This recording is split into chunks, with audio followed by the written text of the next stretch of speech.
All right, so I believe we have a quorum, so I'd like to call the meeting to order. Just FYI, Corey Satella, the normal chair. All right, so I believe we have a quorum, so I'd like to call the meeting to order. Just FYI, Corey Satella, the normal chair. All right, so I believe we have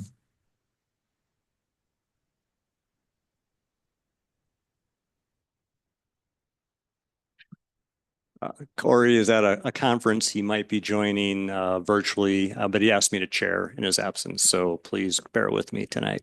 And you can give me advice as we go. So first we'll do roll call. So going down the list, Corey is not present yet. Rolf, Here. thank you. Bill Kerner is not going to be able to make it tonight.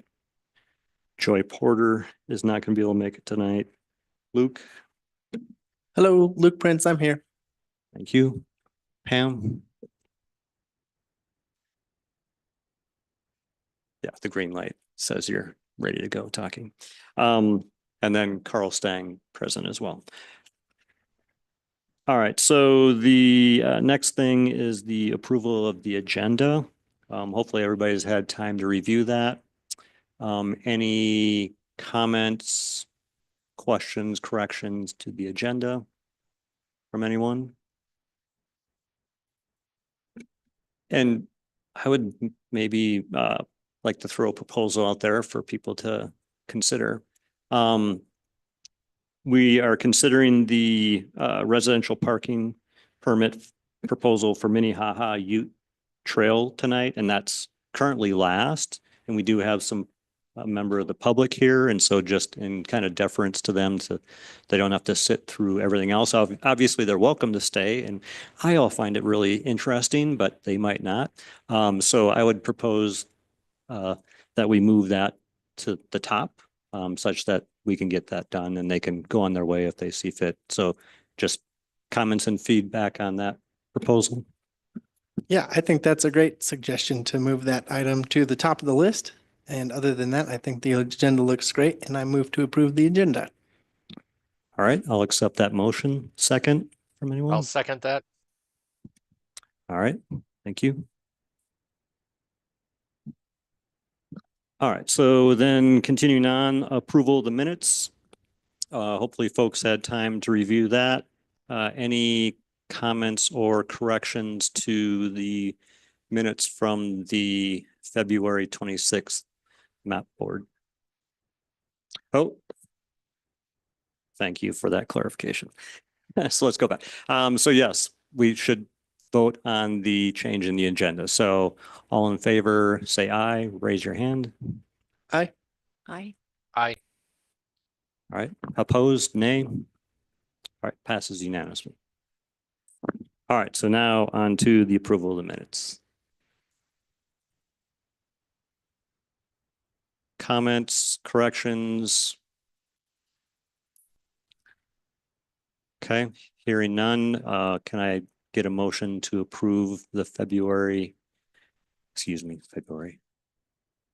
it say February? I motion to approve the February minutes. Is that really February or is that March? It's February. We didn't meet in March. Yes, that's right. We didn't have quorum. Thank you. All right, second from anyone? I second. Thank you. All in favor, say aye. Aye. Aye. Aye. Opposed, nay. All right, passes unanimously as well.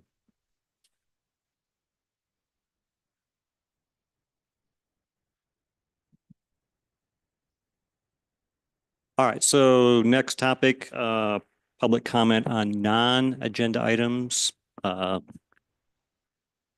RPP, well, you're here for the RPP, correct? Here for employee parking. Several things. Okay. You mind coming up and for the employee and business parking? Feel free. So we ask that you, standard is that you keep your comments to 3 minutes, but the floor is yours. And if you press the button when it goes green, you're good to talk. Okay, so, my problems have been temporarily But and Nicole Harden. actually, so sorry. If you can give your name and your address really quick before you. Okay, jump in. Nicole Harden, 1340 Tonka Avenue, Colorado Springs, Colorado, 80904. We've already kind of addressed this situation, James and I, and it's been temporarily resolved. Roy asked me to come and bring the concerns to you all. So, my concern is my daughter lives in the 700 block of Manitou and she doesn't have a place to park. There is no allotment for her or anybody else living in that block.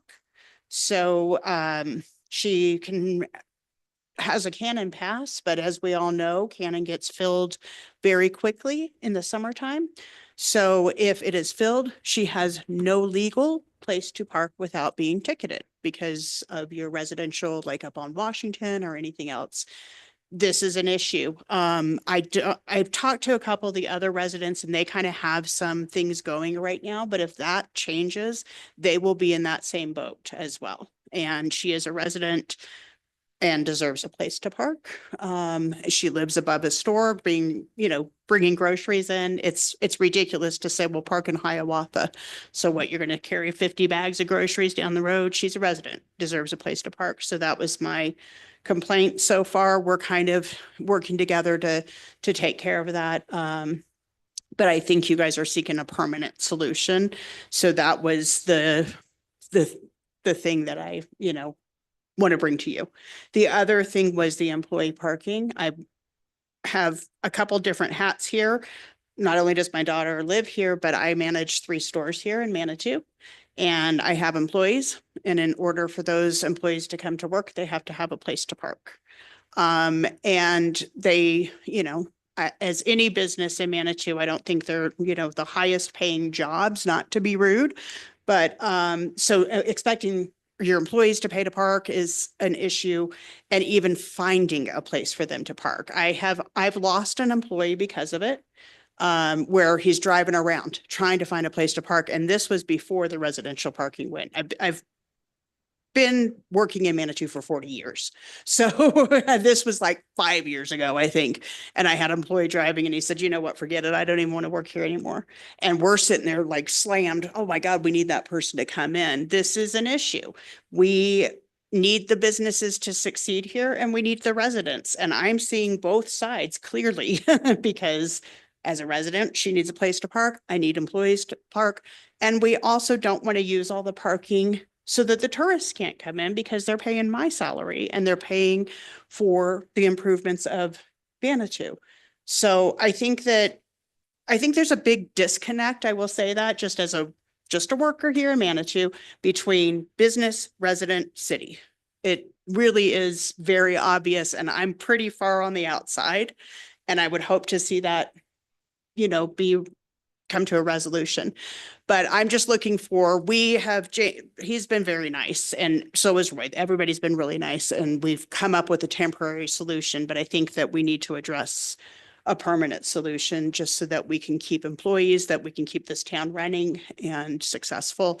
And the residents that vote and live here should be able to just have a parking space and go home, or don't zone it for residential. That's it. Thank you so much for coming and giving your public comment. James, did you have something to say on? Yeah, I do want to just provide some additional context. I would say the one thing that has exacerbated the issue a little bit has been the changes with the Wichita parking Yes. lot. I know a lot of folks were acquiring their permits through that parking lot, both residential and businesses. They're in the 700 block. And I know with the changes to the Wichita lot, my understanding is they did offer permits for the Wichita parking lot, which were on a month-to-month basis. I don't know how many permits were being offered. But I can tell it's less than what was being offered before. And My understanding too on that was that Wichita was going to maybe not allow for overnight parking. So even if you bought, like if my daughter bought a pass for Wichita, which they were all bought, so she couldn't, if they're not gonna let her park overnight, like she's not gonna move her car to get free parking on the street. And even then, I don't know what time they're gonna close, but in the summertime, it's pretty well parked up. People are going to the bars and the restaurants and the shops that are open, the arcade. So it's just, I think that's part of the problem too, is just not, even if you buy the Wichita pass, if they are not gonna do an overnight parking, then that presents a problem. And one opportunity that I think we can potentially find a solution for these problems that occurred not just in the 700 block, but along Manitou Avenue as a whole.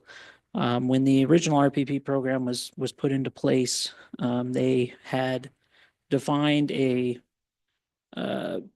parking management district that was excluded from the program. And that includes the Manitou Avenue from the 600 block all the way through the 1000 block of Manitou Avenue. And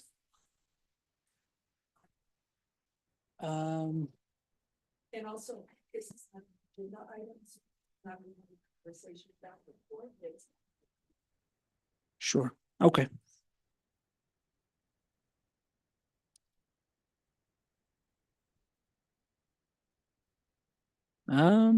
So no, it does look like Rolf is here. He may have just turned his camera off briefly. Oh, there he goes. Hey, I'm here. So I can talk about Wichita. We are not planning on bidding night parking yet. That has not happened. So that's not a thing. And the passes are available for that. So if they want to get a monthly pass, they can purchase those.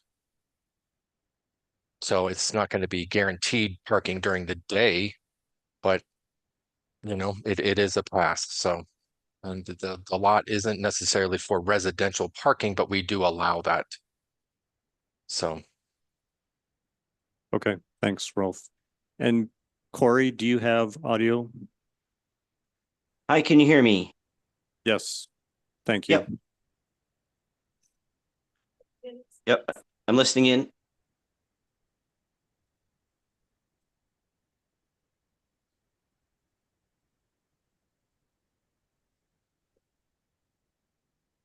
Do you hear me okay, Carl? Do you need something from me?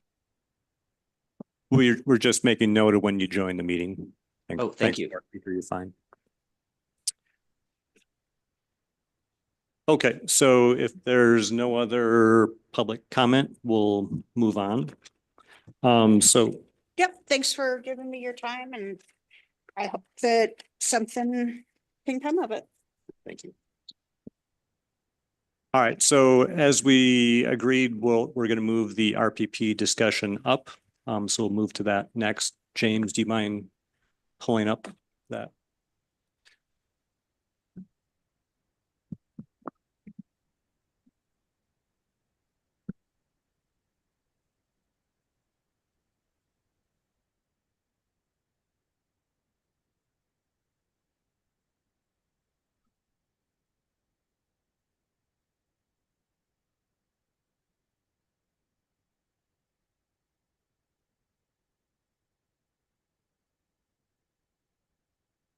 So the proposed RPP is going to be basically the entire length of Ute Trail and Minnehaha Avenue. The request was initially brought forth by Dorothy Early. She's not present at this meeting. But her initial request was just for the length of Ute Trail. We have, in addition to U-Trail, we've included Minnehaha in the RPP. And we did go out and gather the signatures of support for Minnehaha.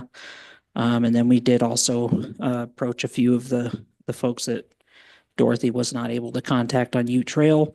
And so our proposal is to include U-Trail and Minnehaha into the Manitou Avenue RPP. And the basis for this is it does qualify to be added to the existing RPP, as both streets do directly intersect with Manitou Avenue.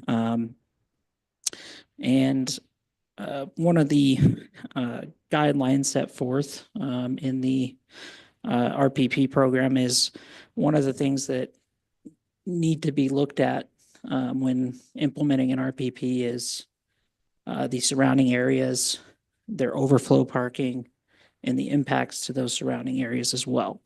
I don't think that those were necessarily considered when the Manitou Ave RPP was proposed.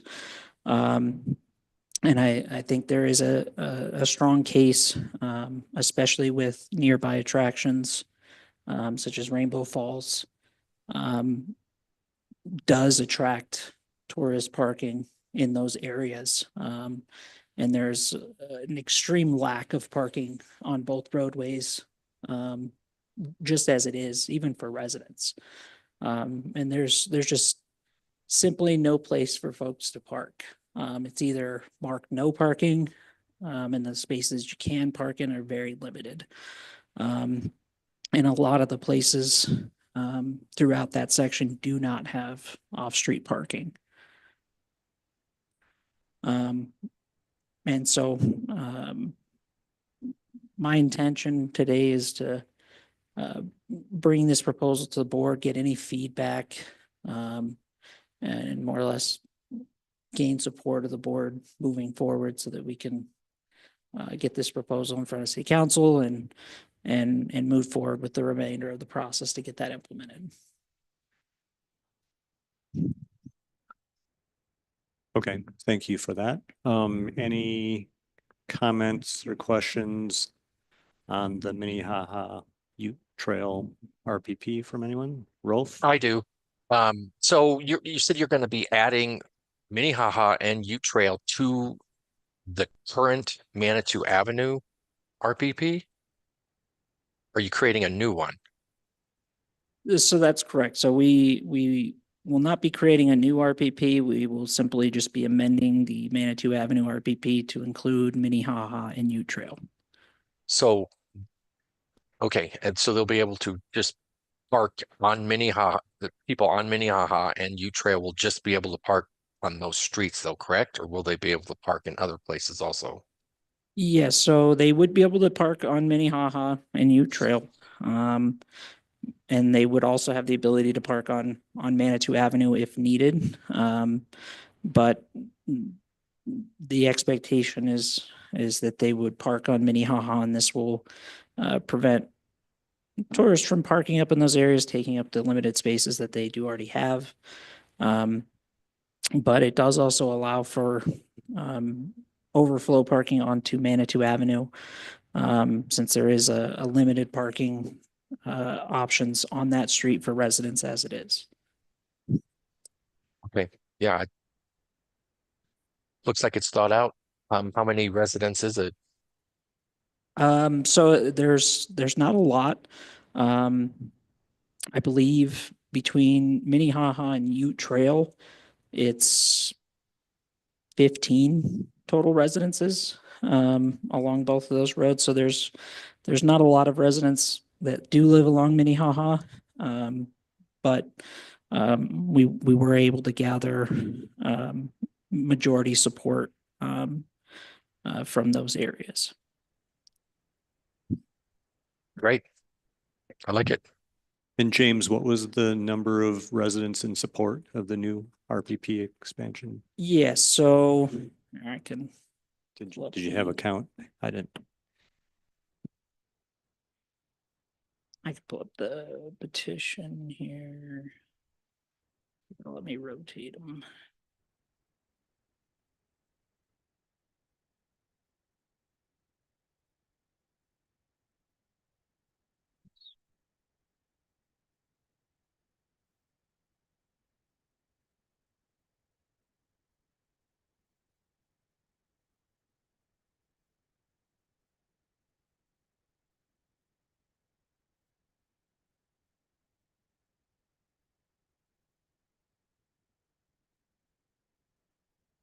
This will cooperate with me here.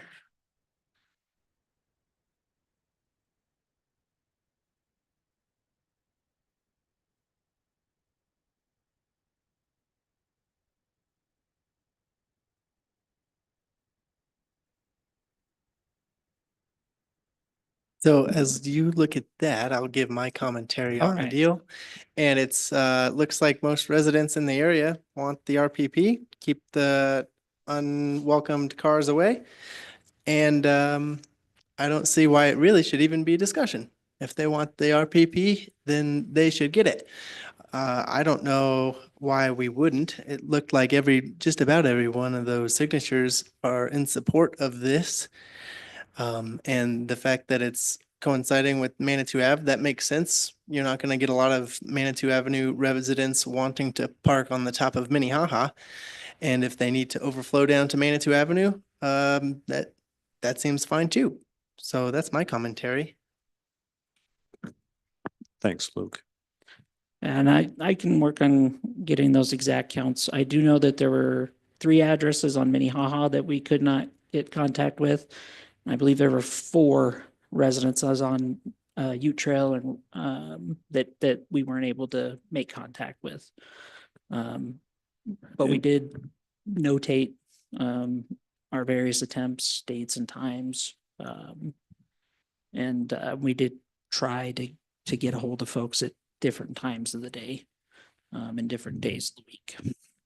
Right, and the intent behind my question was just to confirm that we're truly meet the 50% mark, right? That's the measure for the RPP. Yes, Process. yes. So for both streets, we have over 50% of the residences in support. Okay. Any other comments or discussion on this topic from anyone? All right. I would- Mr. Chair, can you hear me? Yes, sir. Go ahead, Corey. Just wondered, James, did you get any stated opposition or did anybody not like the idea? No, so everybody that we were able to make contact with and speak with was in support of the program.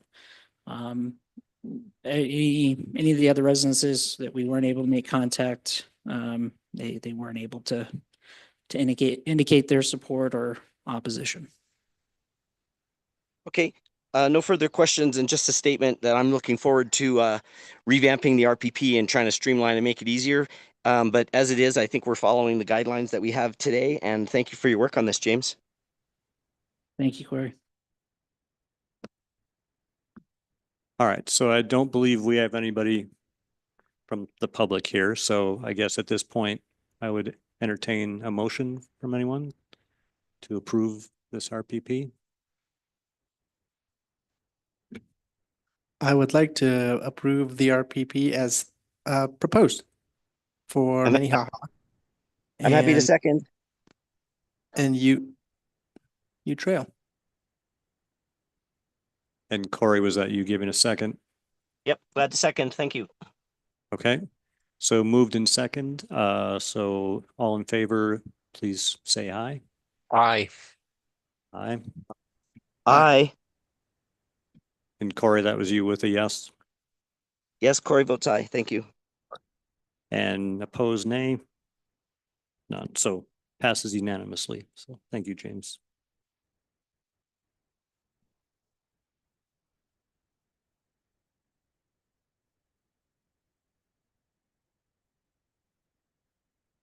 All right, so moving back to the top of the agenda.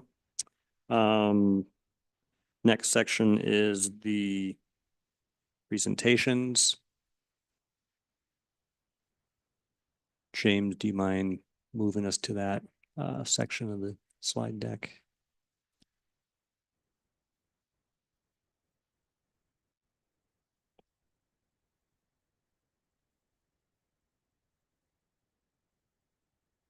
So the first topic is just the reminder, the review of the MAP goals. I think multiple of these will be addressed with other subsequent presentations, so we don't have to go into too much detail.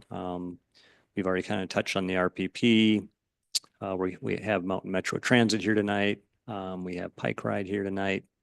And so the only other goal just to talk about is the collaboration on a bike walk school work day. So we are working with the middle school for their bike walk to school day, and we'll be supporting that. And so we can send out information in case folks want to attend.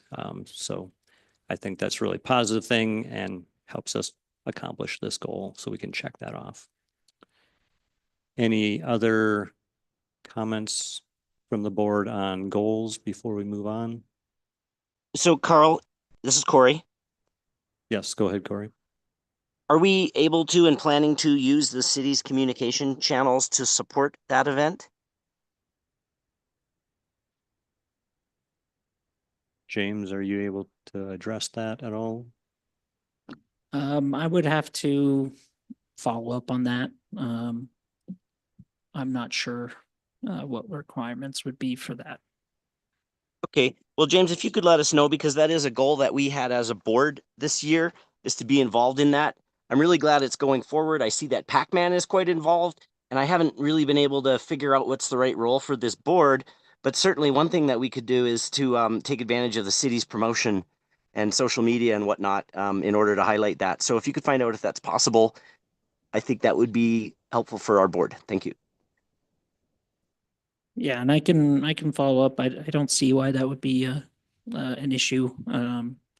It seems like a program that the city would want to promote, so but I can follow up. Okay, thank you, James.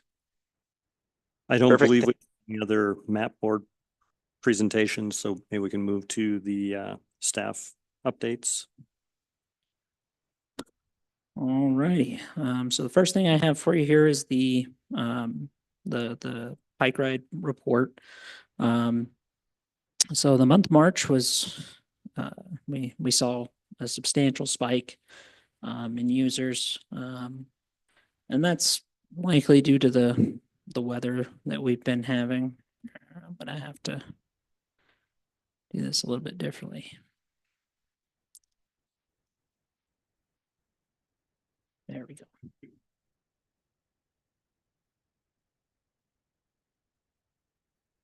Okay. And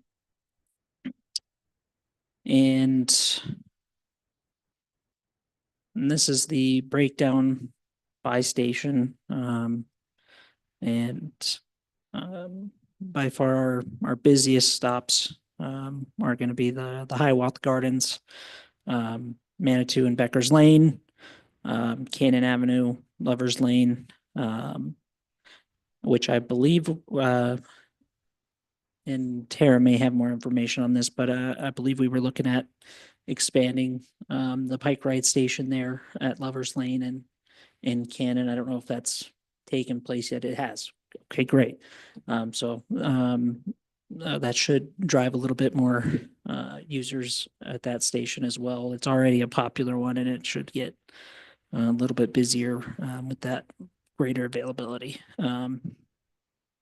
Any questions on Pike Ride report for this month? Prospect, Roca, where's that? So that's going to be up there by the at the Prospect lot, right there Okay. on the corner.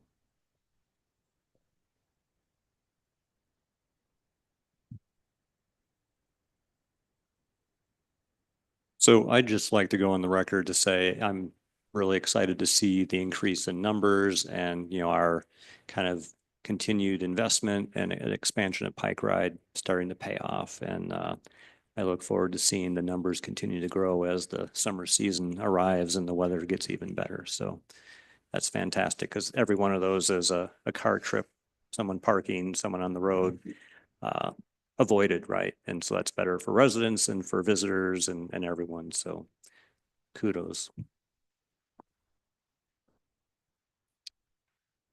All right, moving forward into Mountain Metro ridership. So I did provide the data for the month of March. And then I did also provide the trend graphs for each route as well.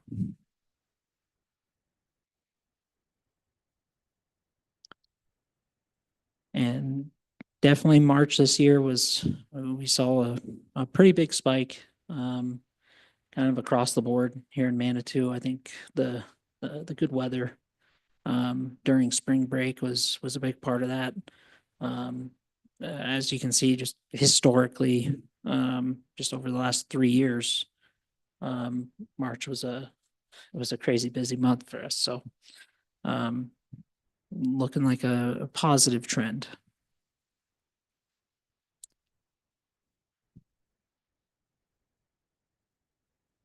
And then, of course, Met Route 36 hasn't started running yet, so you won't see any changes to this one for this month. Could you go back to 3? Thank you.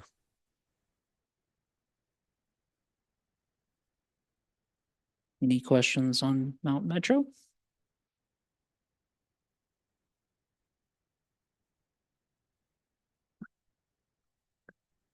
I don't believe so. Thank you, James. All right, and to see Click Fix, in the month of March, 13 requests were submitted, and all 13 of those requests were completed.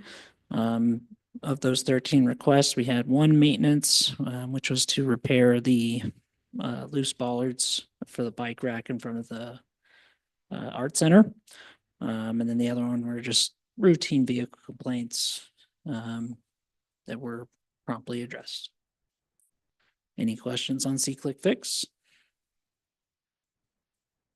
I've got one. Of the 12 vehicle complaints, probably parking problems, right? There's somebody in an RPP they shouldn't be.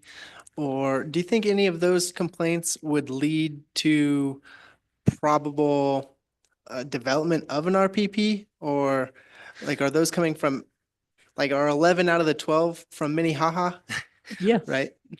So these are typically from existing RPP areas. I know we've had a lot of activity up on Waltham with one particular group of folks. And so we've been dealing with that off and on.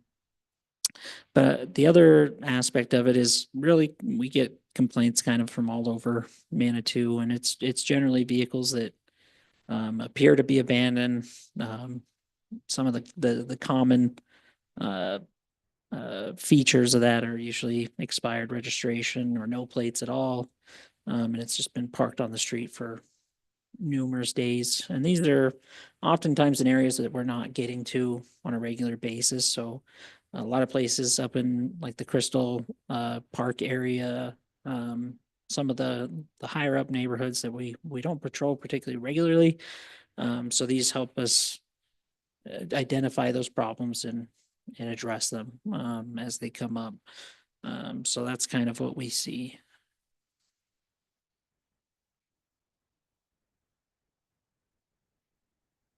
Any other questions?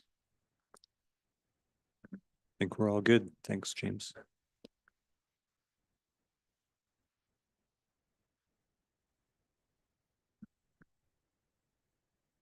So the next presentation that we have for you today is for a system that we are interested in implementing to improve our current wayfinding signage that we have through Parking Logics. At this point, Parking Logics is starting to age. We've had that for a little over 4 years now, and we have started experiencing a lot of issues regarding just aging product. We've been able to address some of those, but there are more improvements that have been recommended, particularly by their tech support, that will be quite costly. Clever City also is also going to be replacing another software that we are heavily using right now, called Smarking. Smarking is what we use to facilitate our progressive rates right now. It does a good job for us, but it can only go so far. We get occupancy data from that software based off of transactions. So it takes all of our transactions from our various paid parking systems and gives us an estimated occupancy rate for each of our zones. Clever City would allow us to get exact occupancy down to the individual space. So that's kind of our main goals, is to improve our wayfinding and improve our data analytics so that we can get people to where they need to go, and in a parking space as quickly as possible. And it'll also allow us to gather data that'll help us make more informed decisions. And I believe Clever City rep is in attendance. So I will go ahead and bring him on and allow him to introduce himself.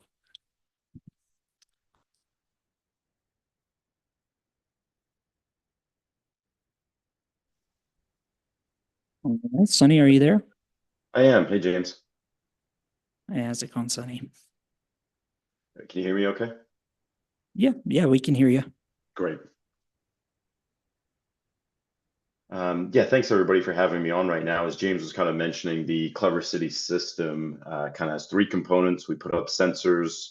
We have digital signage that is dynamic, so you can display other types of information other than just parking availability. And we also have an app in guided enforcement, which allows a more connected system than currently is implemented in Manitou Springs. And so, as James was kind of mentioning, this will really be kind of eyes on the streets and the parking lots to understand exactly what's going on each space.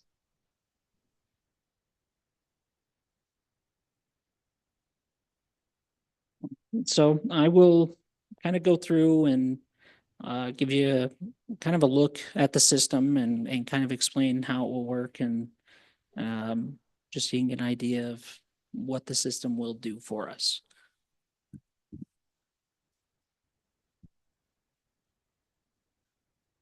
So essentially, the platform itself operates with pole mounted sensors.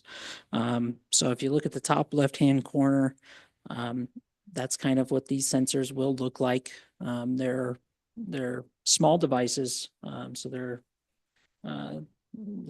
pretty discreet. They're not an eyesore, right? And the benefit of these is they can be mounted on existing infrastructure, will it be light posts or utility posts, and as long as they can tie into a power source, they can function. These can also be solar powered, so they can install a solar panel that will charge the batteries during the day, and then during the evening when it doesn't have power, it can run on that battery. And more or less, these cameras will be pointed at the street, and they will be able to detect multiple on-site parking spaces. And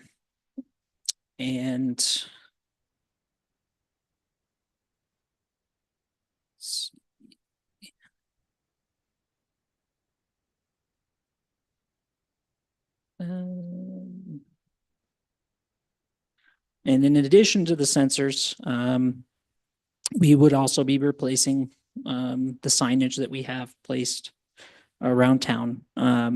So bottom left-hand corner, is kind of a look at some of the signage that they do offer.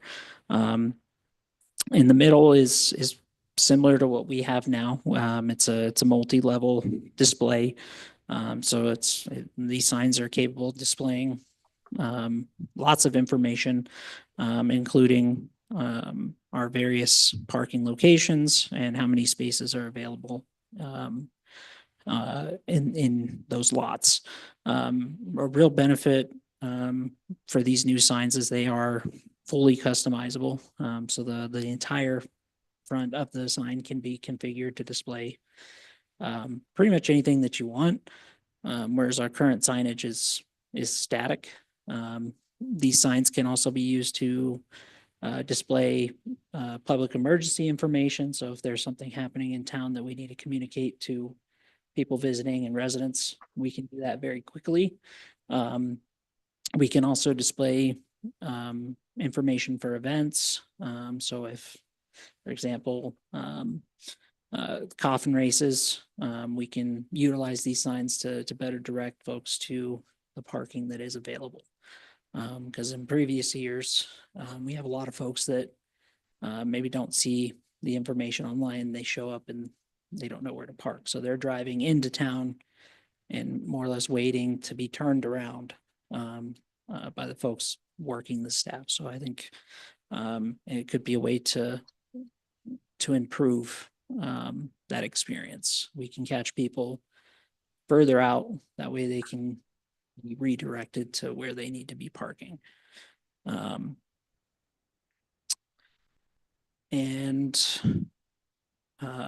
Included in the packet is going to be some of the financial breakdowns and costs associated with Clever City.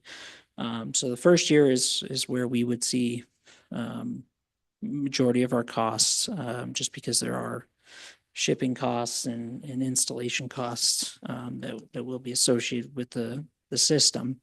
But the year-to-year maintenance and service fee costs will be identical to ParkingLogix. So we'll be getting a lot more service for the same amount of money, essentially. So we've also provided more or less a breakdown, a side-by-side comparison of the two different systems, just so you can kind of get an idea of what the differences are. I do see an error on here. I made adjustments to this presentation, but it looks like those did not hold. So sensor accuracy, Clever City, they advertise greater than 97% accuracy. With ParkingLogix, they advertise 95 to 97% accuracy when working normally. Of course, with the frequent service disruptions that we've been experiencing, that number ends up being a lot less. Any kind of technical issues, we lose complete functionality for our ParkingLogix system. So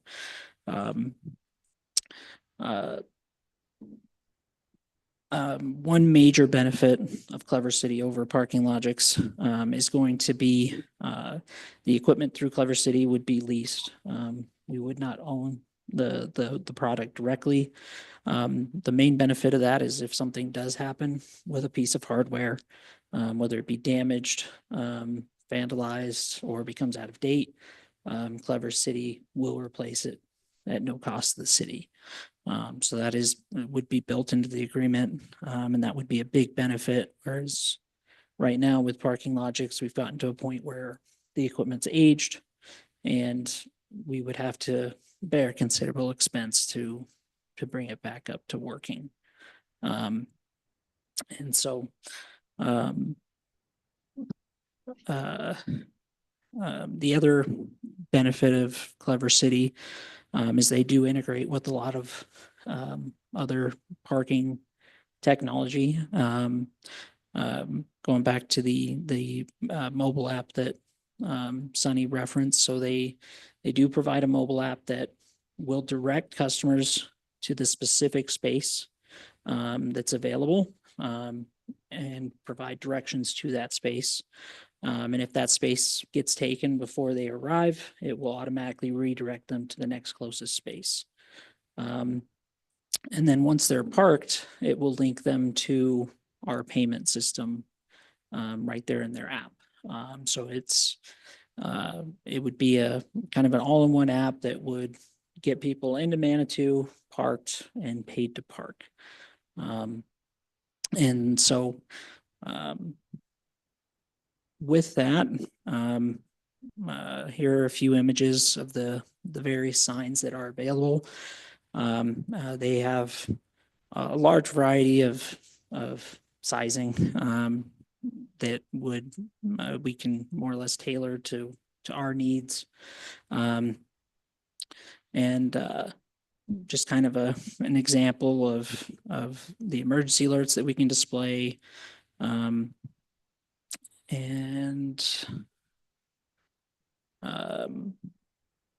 This will be kind of a look at the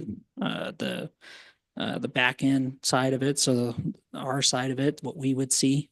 And there's a lot of utility that we can gain from this. So one, we can get all of our parking occupancy data from this platform. We can also get information on individual space usage. So we can see how long someone's parking in any given space. These sensors can also be used to monitor no parking zones. If we have areas that are easily abused, we can see how often it's happening, and we can adjust our enforcement to address those issues. One big example of this would be the center lane downtown. We do have a lot of abuse in the center lane. The center lane is designated for commercial deliveries. And you either have to have a commercial vehicle or a center lane permit to use that. So this would allow us to more or less track parking everywhere in Manitou that has these sensors.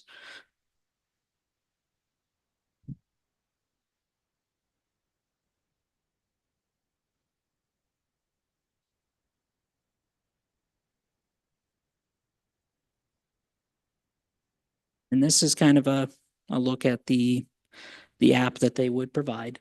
The app is white label, so we can tailor it specific to Manitou Springs. And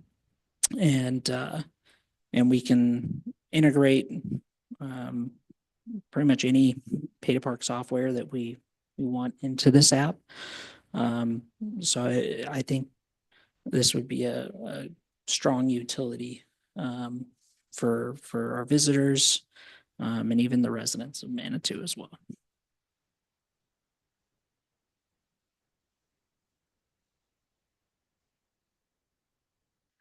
So based off of the number of spaces that we would be tracking under this proposal, so we would be looking to track 562 total spaces.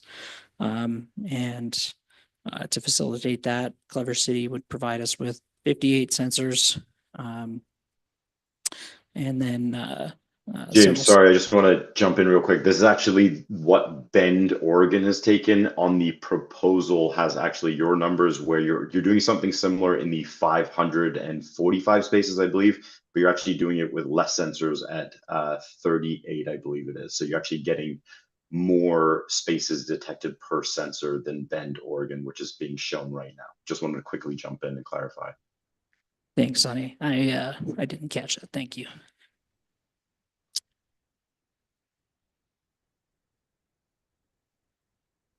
So any questions on Clever City?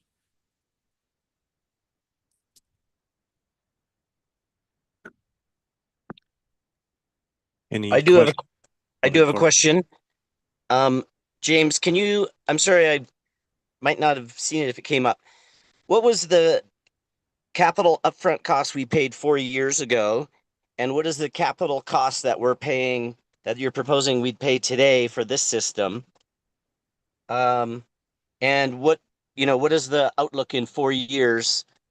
I see the annual fee is the same. And so I think I heard you say that since we wouldn't own the equipment, there wouldn't be another big investment in 4 years. But I'd like to compare the initial investment that you're proposing today with what was invested 4 years ago. Thank you. Sure. So, my, cost for Sparking and Parking Logics, right now we're looking at 85,000, to, maintain the services and the hardware for Parking Logics. And that number will be higher, just because they are recommending, replacement of additional, parts. I was not able to get a hold of that quote before today, so I don't have those numbers for you right now. But on the screen right now, is kind of a pricing overview of what we would be looking at, each year of the service. So for year one, we would be looking at, a higher cost, just because there are additional expenses, involved, with, in terms of shipping the parts and then of course, there will be install costs as well. That is not included here. Okay, when it comes time to go to council, I think we should have those numbers ready. What was invested 4 years ago that's basically now obsolete? And what's the total cost that's proposed to be invested right now? And I think you've answered it, but sort of the assurance that in 4 years, this initial, the upfront investment that we're making, isn't going to be obsolete. So I think that's a thing that council would probably appreciate, understanding when they make their decision. Sure. And again, with Clever City, while we wouldn't own the equipment, the benefit of that is if something happens with the equipment, Clever City replaces it. If it becomes out of date and they have newer equipment that is available, they would replace it at no cost. They would just send that out. We'd have to go up and replace it. But because that infrastructure will already be existing, doing that would be very simple. Okay, and is that a contract forever? Like no shipping costs, no anything for any future equipment? So I believe what would be proposed would be a 5-year contract. So they've broken down the annual costs after the first year. I've got that on screen, so that would end up being $86,469 per year. So we have some additional comments in the room. Denise, did you have something you wanted to share? You bet. This is Denise, the city administrator. I just want to share a couple of things. One, this is not in our budget this year. Two, this is not our part of our work plan. And so this will be vetted much more in depth before it goes to council. The other thing is we're getting ready to hire a new parking and mobility director. So we will not move forward with this until they get on board and have a chance to also vet it. So I just want to share this as great information. It is something that we're looking at, but it is not something that we're going to be moving forward with in the near future. There's a lot of vetting, and I also need to review the contract and look at all those things before they come to you and to council. So great information, great ideas. It's a great program, but there's a lot of vetting that still needs to take place before we will move forward with this. So I think this is just informational only. It is not that we're moving forward anytime soon. So just wanted to share that. Thank you. Yeah, so my intention is to give feedback, any concerns, suggestions from the board.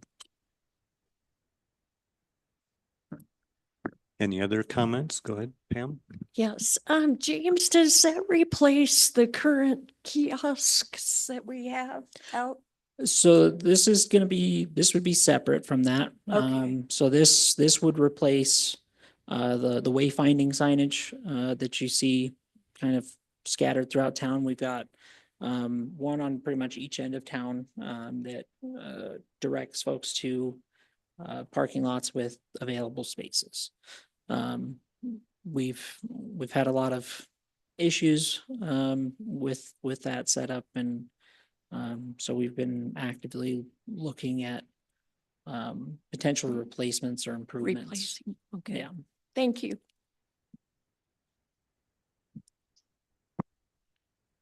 Any other comments from the board? So I have just a couple minor comments. So one, whenever we talk about kind of this new software and apps and all that, I think about the customer experience. And, you know, for me, in the ideal world, there would be consistency with Colorado Springs. I mean, we have a lot of visitors that are going between Colorado Springs and Manitou Springs, and them having to switch apps and stuff is inconvenient and not a great customer experience, but yet obviously we're going to make the decision that we need to for Manitou Springs, but just wanted to point that out. And also, I don't believe these sensors do any traffic counts. And just to point out that I believe, you know, we've looked at sensors for, you know, traffic and mobility counting, you know, use on the roadways. Now we're going to have other sensors for parking. And, you know, it would be nice if we could have a single sensor that did it all, but that's more of a pipe dream probably at this point. I'm not sure if these sensors do have that capability. They might. Sonny, do you have anything to add on that? Yeah, so they are specific to parking, not traffic. Long or the short, we probably could train them for traffic, but we are very much focused on the parking environment and the ecosystem there and the problems that parking generally has right now. So there won't be an expansion into traffic. As far as other cameras and technology on the market, we've actually partnered with a traffic sensor company globally because there is no one-stop shop sensor that does that right now. But of course, I'm sure like everybody, like apps too, if it was an extreme consolidation, I think everybody would love it, but just not actually available on the market right now. Thank you for that. Anything else on Clever City? Okay, I think we can move on. Thank you for your time, Sonny. Thank you all. Thanks, Sonny.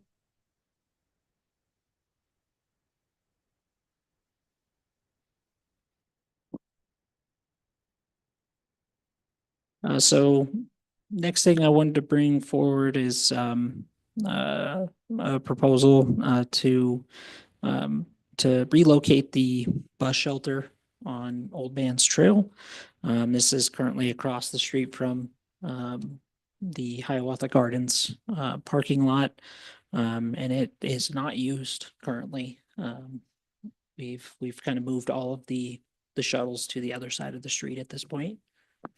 Sorry, just a quick administrative thing. Do we have the Pike Ride presentation in the Did I have packet? that in there for this? I'm sorry. Yes, we do.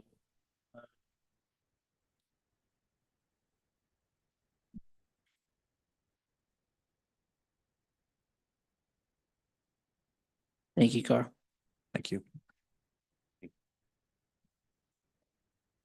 Hi, everyone. Tara McCarthy, Executive Director of Pike Ride. Thanks for having me tonight. I am going to be reviewing our 2024 data for what we saw in terms of use of Pike Ride, some maybe inferences that we can make based on rides, and I'll try and give you some comparisons to 2023 as well. And James, I'll just maybe say advance. Is that okay? Yeah, okay, go ahead. And I apologize, I have a lot of like clicks in here. Okay, so for mobility, we did 145, and you can just kind of click through as I maybe say the numbers.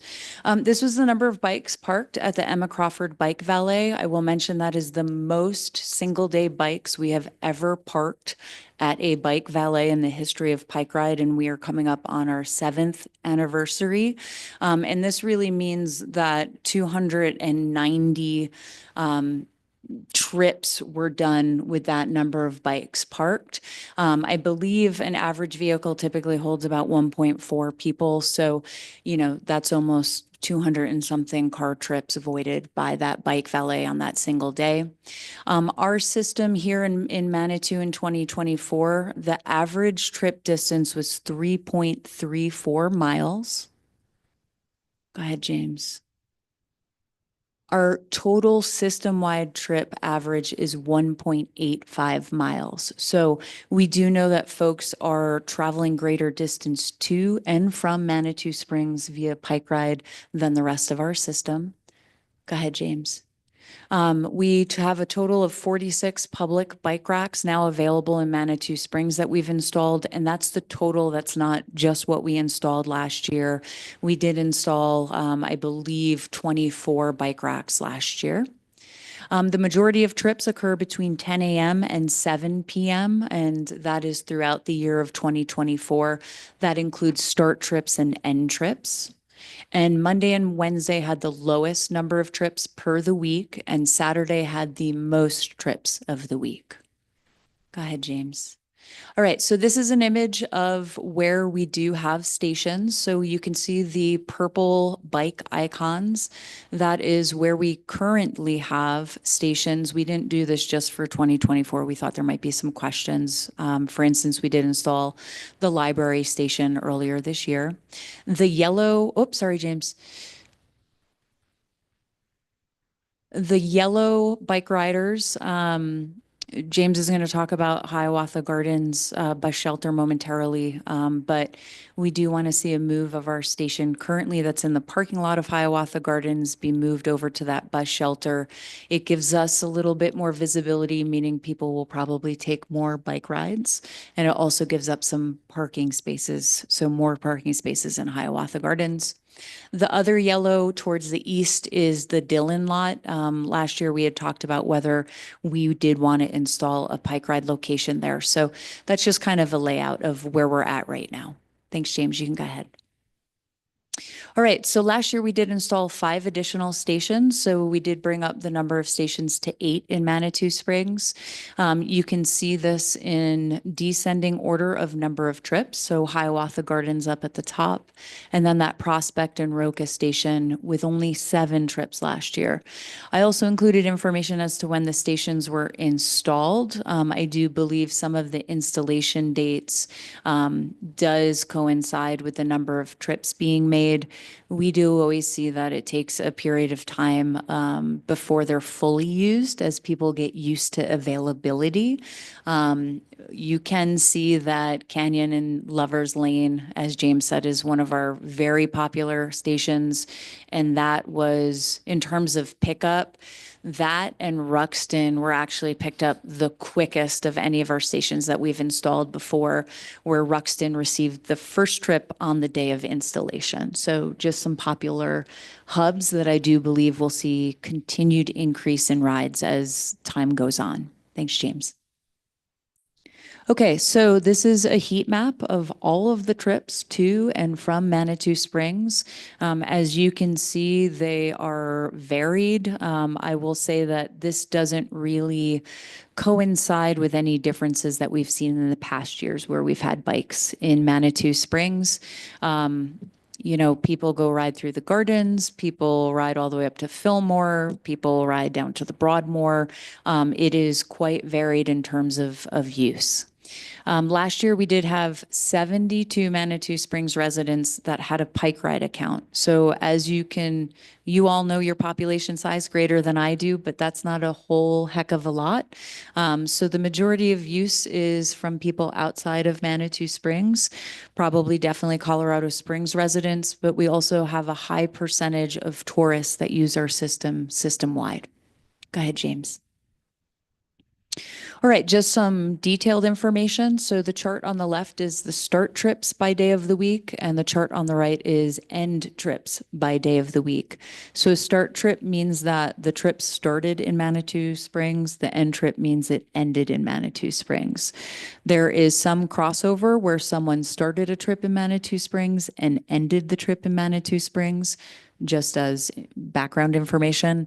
As you can see, the usage doesn't change all that much. And when we actually dove into the numbers here, it's about plus minus 5 trips on each of these days.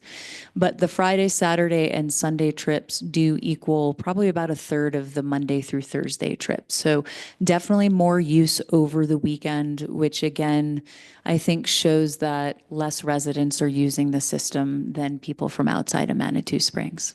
Go ahead, James. All right, so trips by hour, here's that the majority of trips happen between 10 a.m. and 7 p.m.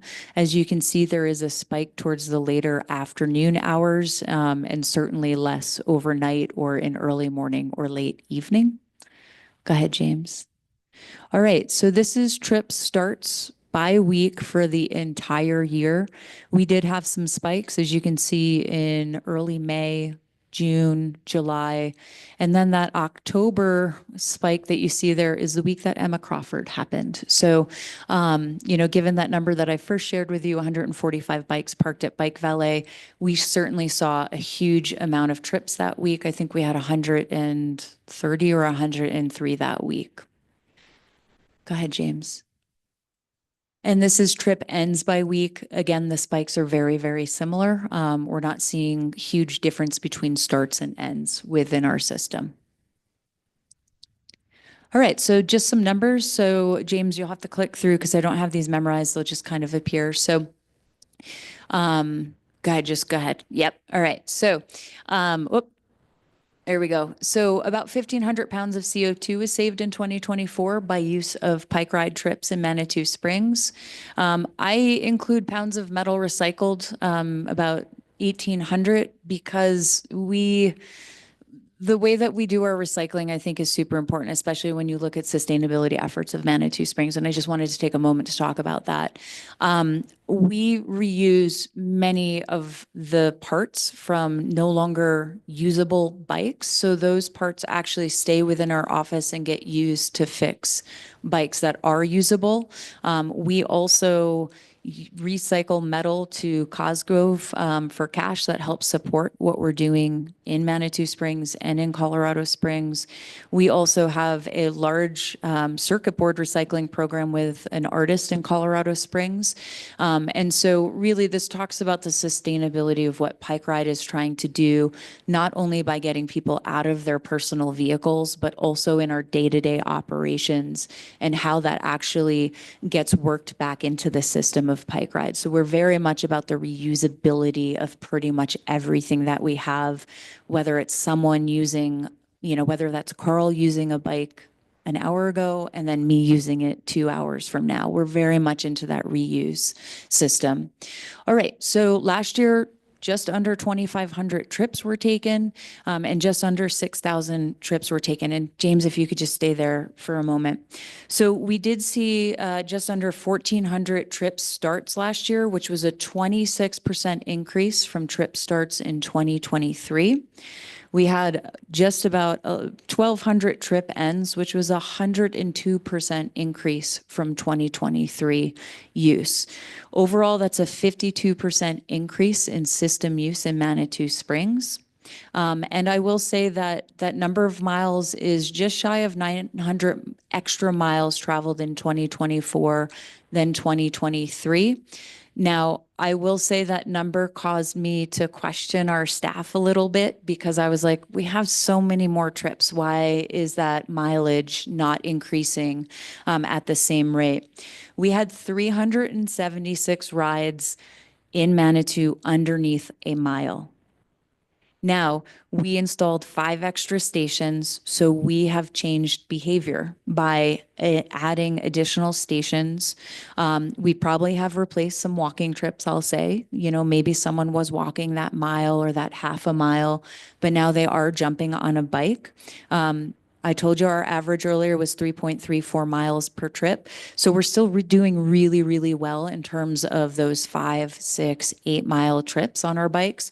But we have changed behavior by increasing the number of stations in shorter distances to each other. Go ahead, James. All right, we do an annual survey. The survey responses that I'm going to share here are from people from Manitou Springs. They are not system-wide survey responses. Based on that 72 riders, we had, I think, 9 people respond to the survey. It seems like a low number, but that's actually 12% of the residents. So it is statistically significant. So go ahead, James. All right, so 78% of those users used our pay-as-you-go, which means they don't have a membership. And that could be an annual membership, a monthly membership. They are just paying on a minute-by-minute basis. Go ahead, James. All right, so 22% of the users were in the age groups of 25 through 34, 35 through 44, 45 through 54, and then 65 plus. That left 11% for the 55 through 65 age group. But I was actually surprised at the 22% in that 65 plus category. We don't see that system-wide.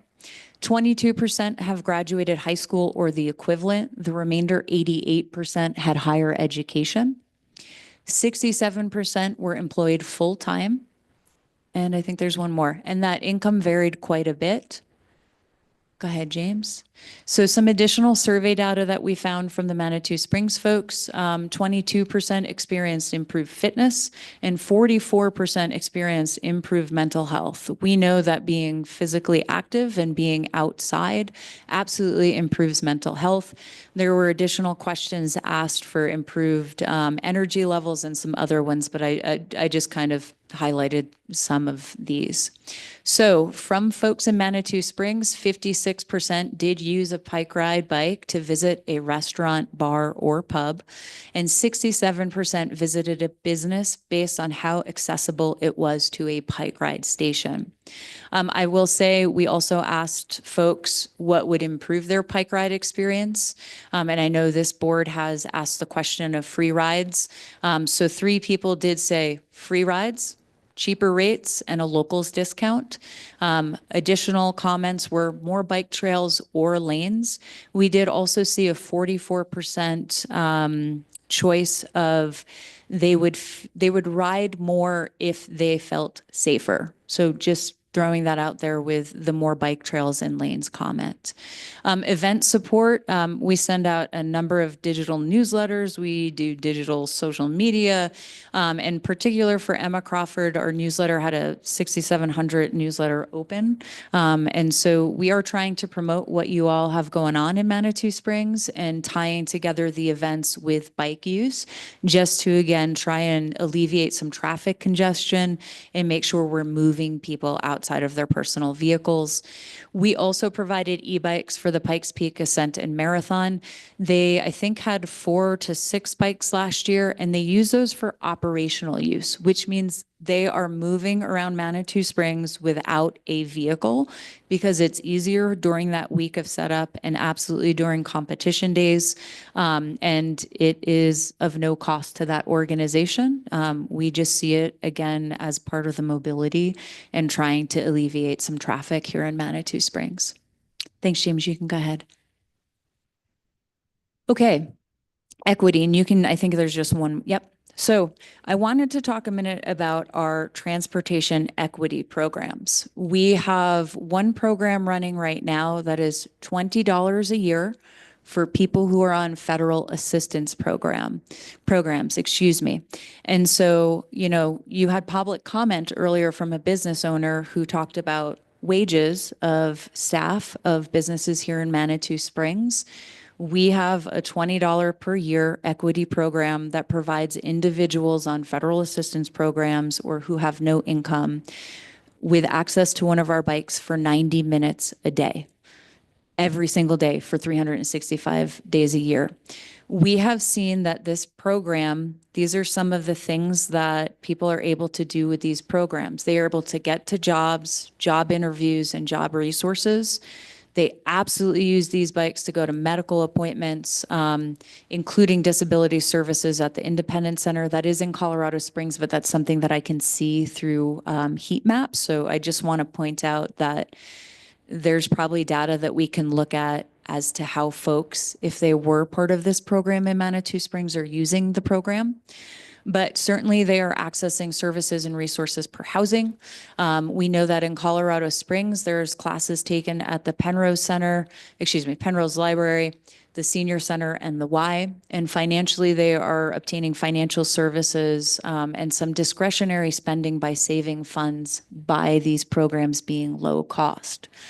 Last year, we had 3 Manitou Springs residents apply for this program. 2 were approved, but they never actually used our services. Now, I can't answer the question as to why they might not have used our services. We don't have that follow-up with the individual. Sometimes people see this program and they're really in a transition in their life and they just saw it as a low-cost program, applied, and then they may have moved on or may not have needed it anymore. So that is something that is built within Pike Ride and is absolutely available for the residents of Manitou Springs. Pushing that out there since we only had 3 people apply last year, I think it's really, really important. And I think, James, that might be the last slide, but I'd be happy to. This is some additional information from Colorado Springs, but I just wanted to point out that this program in Colorado Springs helped keep 50 people housed or helped get them to permanent stable housing rather than living in a tent by our creek. So I wanted to speak to the power of this if I didn't already convey that. It is very, very powerful to help people keep housed or get out of houselessness. And go ahead, James. Yep, that's it. I'm happy to answer any questions.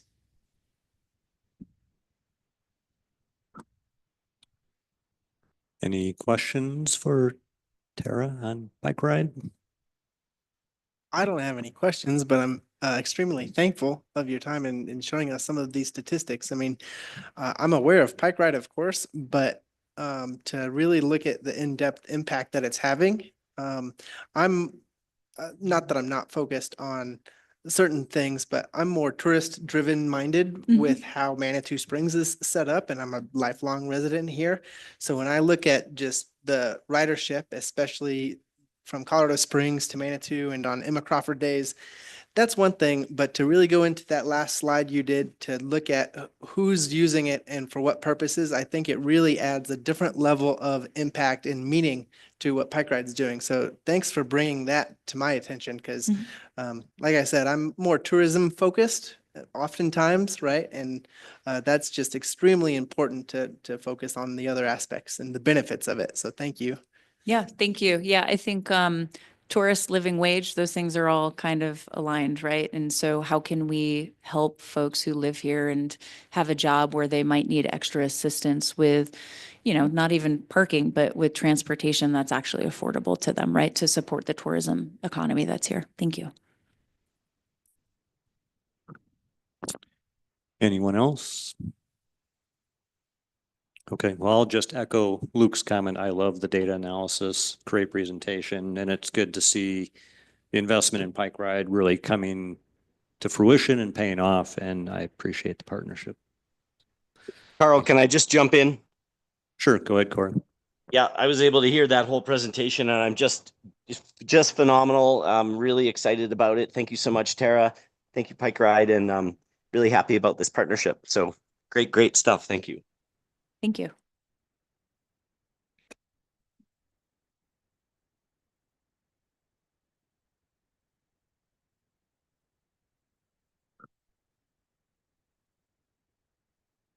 All right, so circling back to the bus shelter, so we're proposing moving this bus shelter that is not currently in use down to the Dillon lot. Our intention is to establish the free shuttle down there and get people to the cog railway and the incline from that parking lot.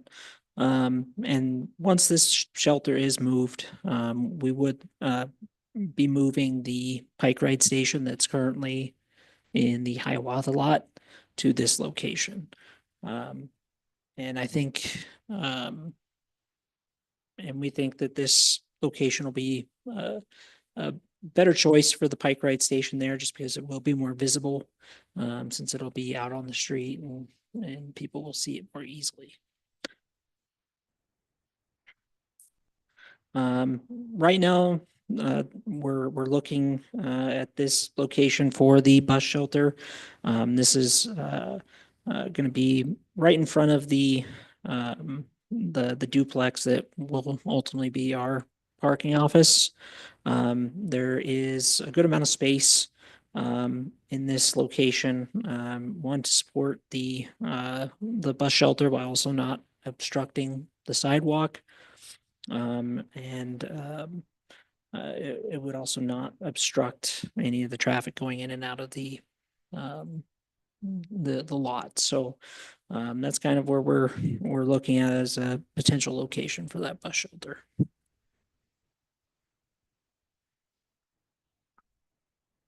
Any comments, concerns, recommendations? Any comments from virtual attendees? No, it looks great. I like the new Pike Ride location there too. So it all looks good. So just one quick clarification, James, if I may. So my understanding is the proposal is to move this unused bus shelter to the Dillon. And that's the new location for that bus stop that's currently in front of the hotel. There's just going to be moved down Manitou Avenue closer to the Dillon. But once the long-term Dillon goes into place, my understanding is the thought is that the bus would go into the Dillon property. And so then would the bus stop stay there or?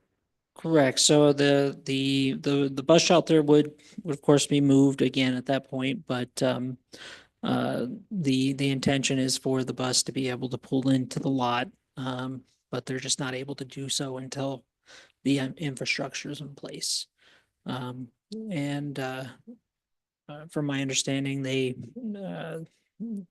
that would be the recommended kind of setup is it does shorten the overall route for the buses that would go through there. Whereas picking up on the street, they do have to kind of loop around Fields Park to be able to get back on Manitou Avenue. Right. And I just also want to go on the record to say I fully support moving the bus shelter in front of the Dillon and improving, the transit experience for the users of that lot. And as well, then using this space to move the Pike Ride to make it more visible and hopefully drive more numbers and usage, I think is a fantastic thing. So thank you for that. Of course. Any other comments on that before we go to the Route 3 free fare topic? All right. All righty. So we have Jacob here from Mountain Metro, who's going to be presenting the fare-free proposal for the Route 3 bus. Hello, everybody. And James, if actually it might be, that was actually a really good transition. If we want to actually go into talking about the Route 33 right from there, that might be just shoot right into that. There's a slide here that kind of gets to it, but not really entirely. So if we want to shoot right to that, it's not in the presentation really.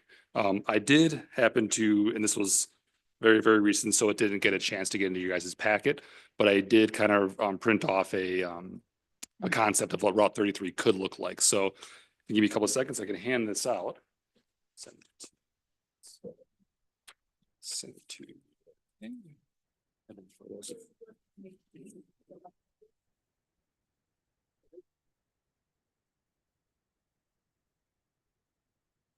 then I do have my colleague Kevin Teagarden with me online. If he's able to share, we can actually put this on the screen as well, because I know we do have some people online.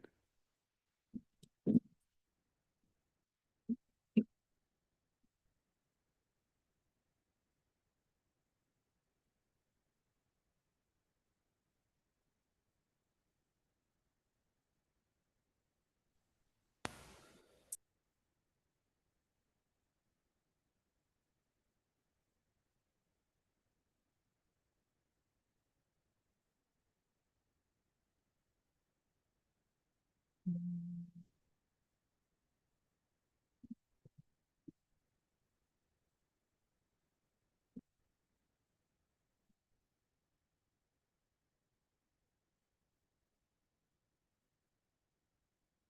Kevin. I don't know if you can hear me, but do you have the ability to share your screen? Yes, I can hear you. Can you hear me? Yeah, we can hear you just fine. It doesn't look like there's an option for me to share the screen. Yeah, let me try one thing here and see if that will allow you to do so.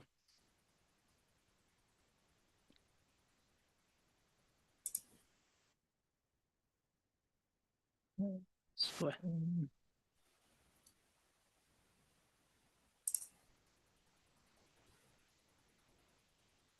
Okay, go ahead and see if it'll allow you to share your screen now. Okay, one moment.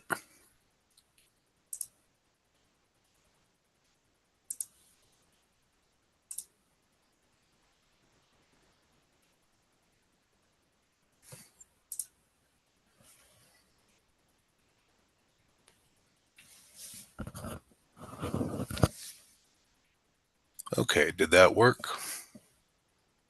Yeah, it looks like it's coming through. Okay. All right, so very good. And then James, we can get you a copy of this so you can include in the final minutes for the meeting. Okay. So thank you. what you have here, this very first screen right here is the current Route 3. No surprises here. We're currently using the Hiawatha Gardens parking spot there. Going to the lower part of that, the eastbound is the way we're coming back to Hiawatha. So as was iterated earlier by James, the bus stop that we are using is on the right side of the street. So if you're heading north, it's on the right side. And then the shelter that was proposed to be moved over the Dillon lot is on the other side. At present, we don't have any bus stops, or sorry, we don't have any buses that take that side. So moving that is seems like a decent idea to me. So the Route 33 stops there at the Hiawatha Gardens, has its layover right there, and then it departs going around the back end of El Paso there, coming through the parking lot, and then back onto Manitou to head out to the westbound.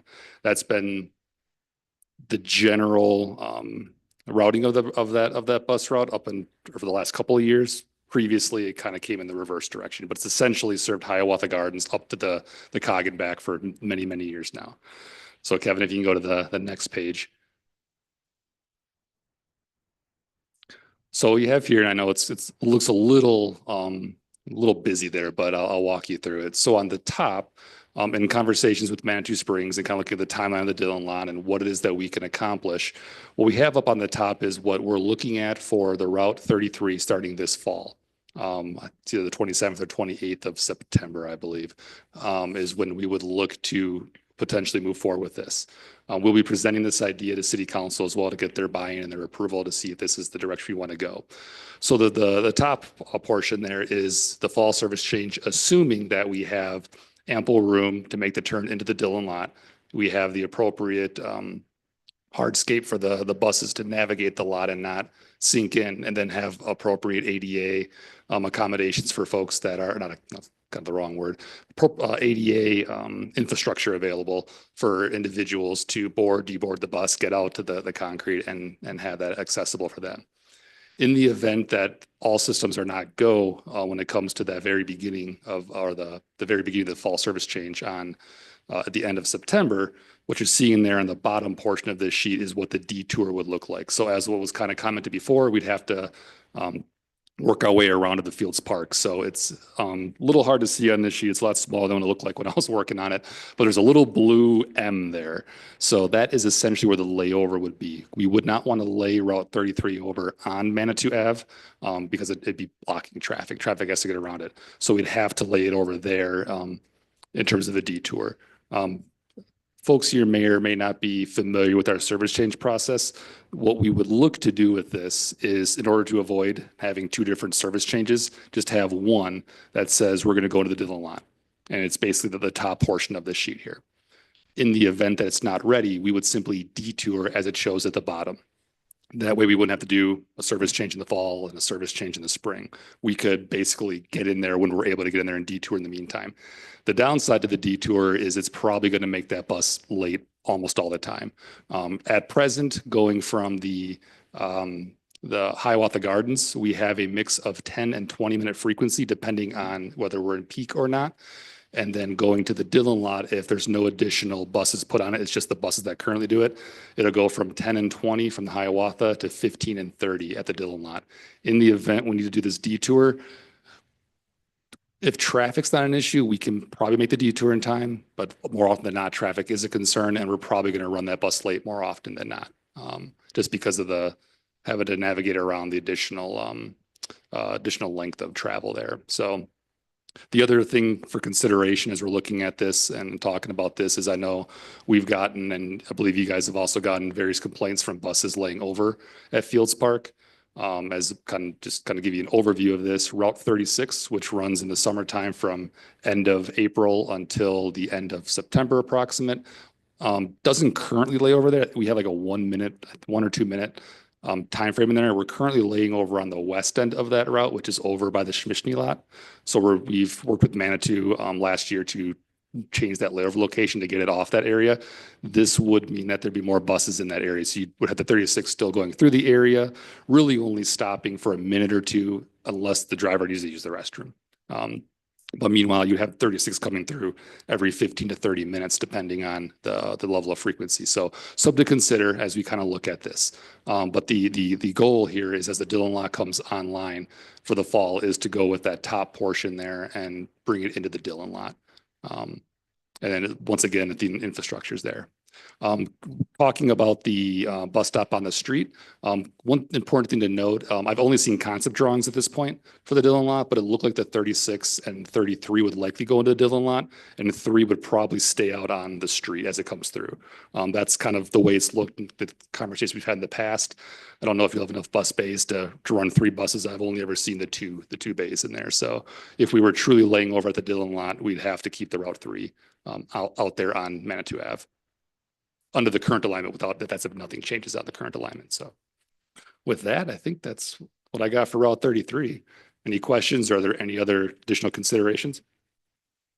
So it's never going to turn on Old Man's Trail then again? It's just going to go directly up? Would it stop there at the bank, or? So yes, that is the intent, that it would not go up to Old Man's Trail. That would also add additional time onto it. So we've had conversations with Manitou Springs about whether or not you do some kind of a mix of express bus where it only has a few stops along the way, or if it's serving all stops. But there is a potential there at the Chase Bank, if Manitou was open to it, to have a bus stop there for the Route 33. But yeah, not looking to turn it into Old Man's Trail. Okay, great. And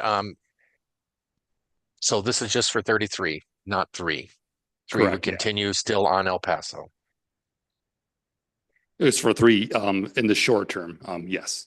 Though I've heard from talking with Roy, it sounds like there might be some potential movement on getting a controlled stop at El Paso and Manitou, where we could potentially take the 3 and wrap it back around that direction and then come back east on Manitou.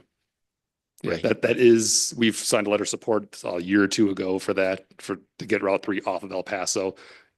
Ideally, we get it off. It's just, you can't get out in that traffic. It's not a safe bet for Route 3. You know, that's the long-term goal. Obviously, it's been for a long time, is to straighten out 3 because it's so confusing for everyone right now. And then with 33 running a different route than 3. So I would definitely hope that we could make both changes at the same time. Would be wonderful. But I do like the Route 33. I think it looks wonderful. Well done. Okay, I think we have a comment in the room from Denise. Yeah, Denise, Howe, City Administrator. A couple of quick things I wanted to share. We have gotten approval for the 4-way stop. I don't know when it's going to be implemented, but I just got that, I think, a week ago. So it may take a little bit of time, but we did get approval for that.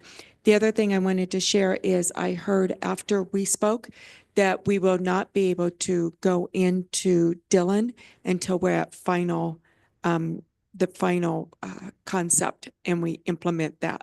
So that's probably a couple of years out. It's because we have the temporary lot. So the final lot has to be done before CDOT will give us approval to go out on that second entrance. that is going to be closed. There's only going to be one entrance into the Dillon and one out. So that is due to CDOT's concerns regarding traffic flow, et cetera, and we have to make some corrections to that middle area before they'll allow that to happen.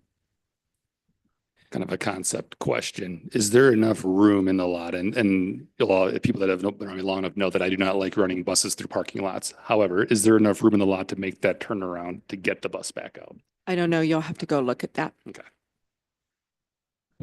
So just to follow up on that comment, Denise, so is the implication of that the fall 33 would be running in the detour mode for an extended period of time?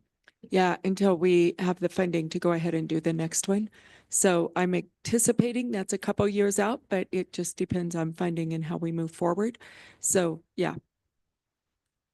And then for the purposes of this, that'd make it just a regular service change. We wouldn't run it on detour. That would just be the route for the time being. I've got a question regarding seasonality. I don't know that there's a need to push incliners and Cog Railway guests to the Dillon during winter time. I think that keeping the lead time on the buses short is a pretty big deal. If we can utilize the current route in the winter when it's not necessary, I totally understand and want to get Dillon on board and online. However, if there's a potential of adding a seasonality to 33 and having a summertime Dillon, wintertime Hiawatha, there's no need to go to the Dillon lot in the wintertime is my 2 cents on that.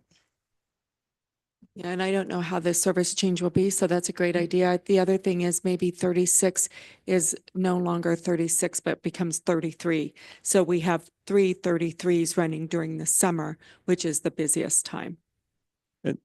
Sorry, Jacob, that's a really good point because I was gonna ask, in the summer, we run 2 33s and the 36. So we would have 3 buses on El Paso Boulevard stopping at Fields Park. Is that a correct statement? More or less, yeah. So 33 definitely stops. The 36 may be there for a minute or two, but yeah, essentially it's the same. Yeah, they're all stopping there. And then one thing I would add, there would be it'd be an interesting kind of play in frequency if we did it kind of that way with the winter going back to Hiawatha, because you would actually have higher frequency in the winter for the route. It's an irony built into that. But yeah, to what Denise had said is there is the potential and a possibility with the 36, and depending what we're looking, kind of coincides with the Route 3 as well, what we're talking about tonight, whether or not the 36 makes sense to take that and put it over to the Route 3, or sorry, Route 36. Sorry, Route 33. Too many threes. Well, in general, I really like the idea of extending the route, right? To start on the east side of town and get to the destination without needing a layover. Free parking, east side of town. Keep your car east side of town. Hell, keep it in Colorado Springs. Don't bring vehicles into Manitou Springs. And so if we can park all the way at Mustang Field, down at the skate park, things like that, hop on 33, star asterisk 36, star asterisk 3, bring them all in on the bus. So extending this route is a great idea. And if we can improve the lead times on it by combining the routes, I think that's wonderful. So Luke, just to go back to your seasonality comment with Hiawatha and Dillon, that is optimal for incline users. But for me, I view this as kind of replacing the 36 and, allowing people to make those trips from the hotels or, the URA part of town. And so having that bus run year round would service that. I don't know if that changes your thought at all, but for me, I like consistency. And my initial thinking would be to just keep it the same year round. Yeah, I can get on board with that. Absolutely. I think consistency is key in most cases. So, yeah. Any comments from folks online?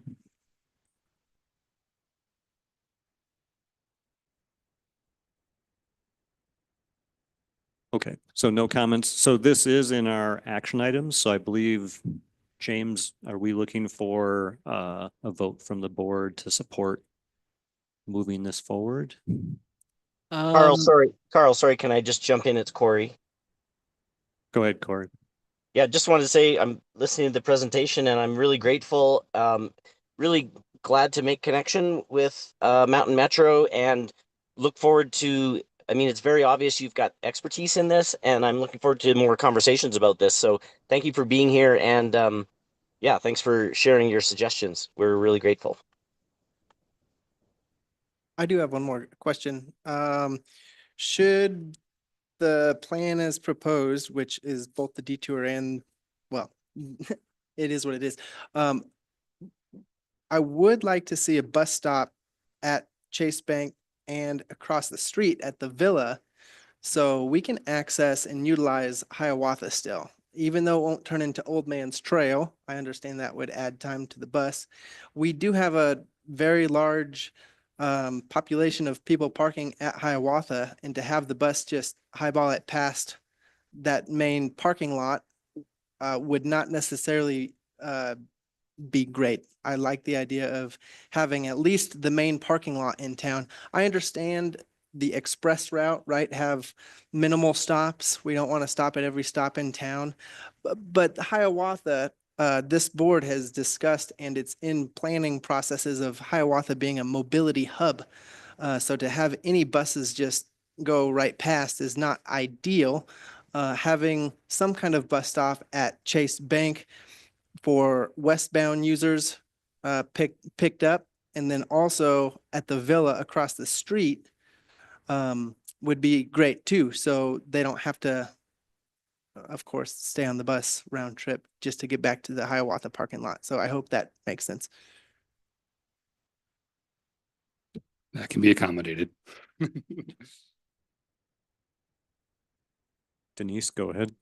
I think from a mobility perspective, what we're trying to do is make sure that the Dillon is used for the incline and the cog. And if you have a stop at Hiawatha and it cuts the ride down by 15 minutes, they may not then use the Dillon. So we're trying to keep people out of the downtown and have Hiawatha be really used for people who are wanting to be downtown, and the Dillon to be used for the cog and the incline. And the only way that will happen is an express way. If you stop at Hiawatha, you're going to take people away from the Dillon and they're going to park there. And then they're clogging up, or they're using that parking lot for people who we want to be for the downtown usage. So I think the 3 stops at Hiawatha, correct? That is correct, yes. So the 3 would pick that up and take them on downtown and then come back. Is that correct? 3 does not go downtown. So we'll have to look at the other, how we connect. But if we stop 33 at Hiawatha, it's going to impact the number of people that park at the Dillon. Could we address that with the 36 stopping at both the Dillon and Hiawatha? So it's not as frequent, not the express. So the 36 would have more stops, along that route. 36 does already stop at where the Chase Bank is at Hiawatha. Right. So it's a seasonal shuttle. Maybe we can extend it, but it addresses that Hiawatha piece, just not as frequently as the 33 would for incline and I cog think that users. may work so that you can get, but you really want the majority of them to go straight up. So maybe that 36. I don't know. Do you have to have every stop done by May to go put it? I mean, this is because we're trying Dillon for the first time, right? And it's an experiment to some extent.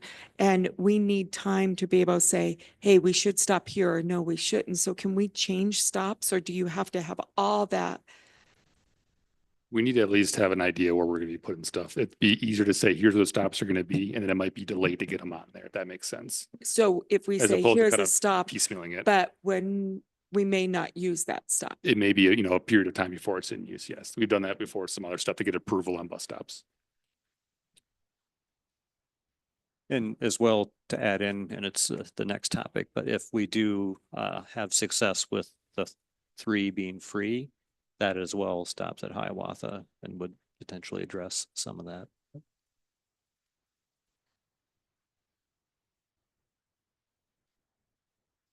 I do have just a comment on Denise's point, and I understand wanting to go down to the Dillon. Changing behavior will be quite difficult. So maybe as we ease into it, we do have a stop for the first year, and then the second year we eliminate it. Just throwing it out there. I do foresee quite a few people that will be upset when they're traditionally parking at Hiawatha and now their bus is not stopping there at all. Just as somebody who is looking at user friendliness of the situation. But I understand the angle. I'm not opposed to the angle, but I do see a group of people that would miss the bus.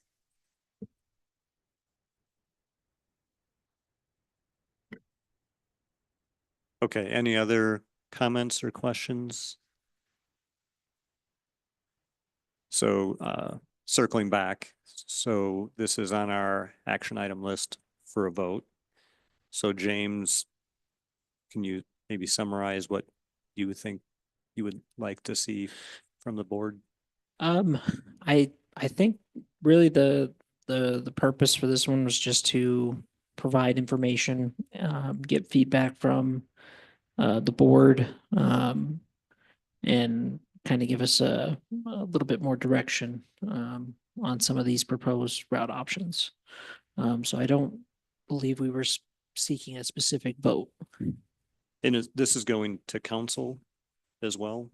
Yes. And so is there any benefit to have some sort of map board recommendation to support that? Yeah, Denise? this is going to council on May 6th, just as a presentation for information first time, then the next week for a working session, and then the following week for a vote of how council wants to go. It would be great if we had a motion and a second of what you're recommending so that we can take that to council and we have the minutes to show that. So if we could get a motion and a second of the recommendation, that would be ideal. And just as a little caveat before you vote, if I may, because I had that up there, if detour is needed, I would just say strike that from the recommendation if that's the route we're looking to go down with this, and just say that's the service change.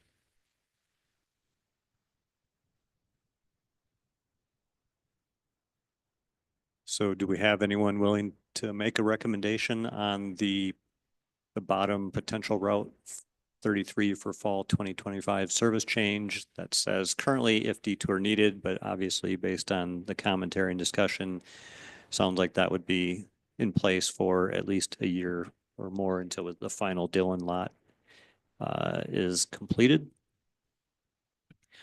Question on this, is there any potential of bringing in 36 into this discussion? Because in my eyes, those two routes need to be integrally connected with conversation at least, right? So, I mean, sorry, I'll end my question. No. You look- No, I think that would be appropriate to say if you wanted 36 to become 33 during the summer, because that's when we bring 36, or that you would like it to be integrated.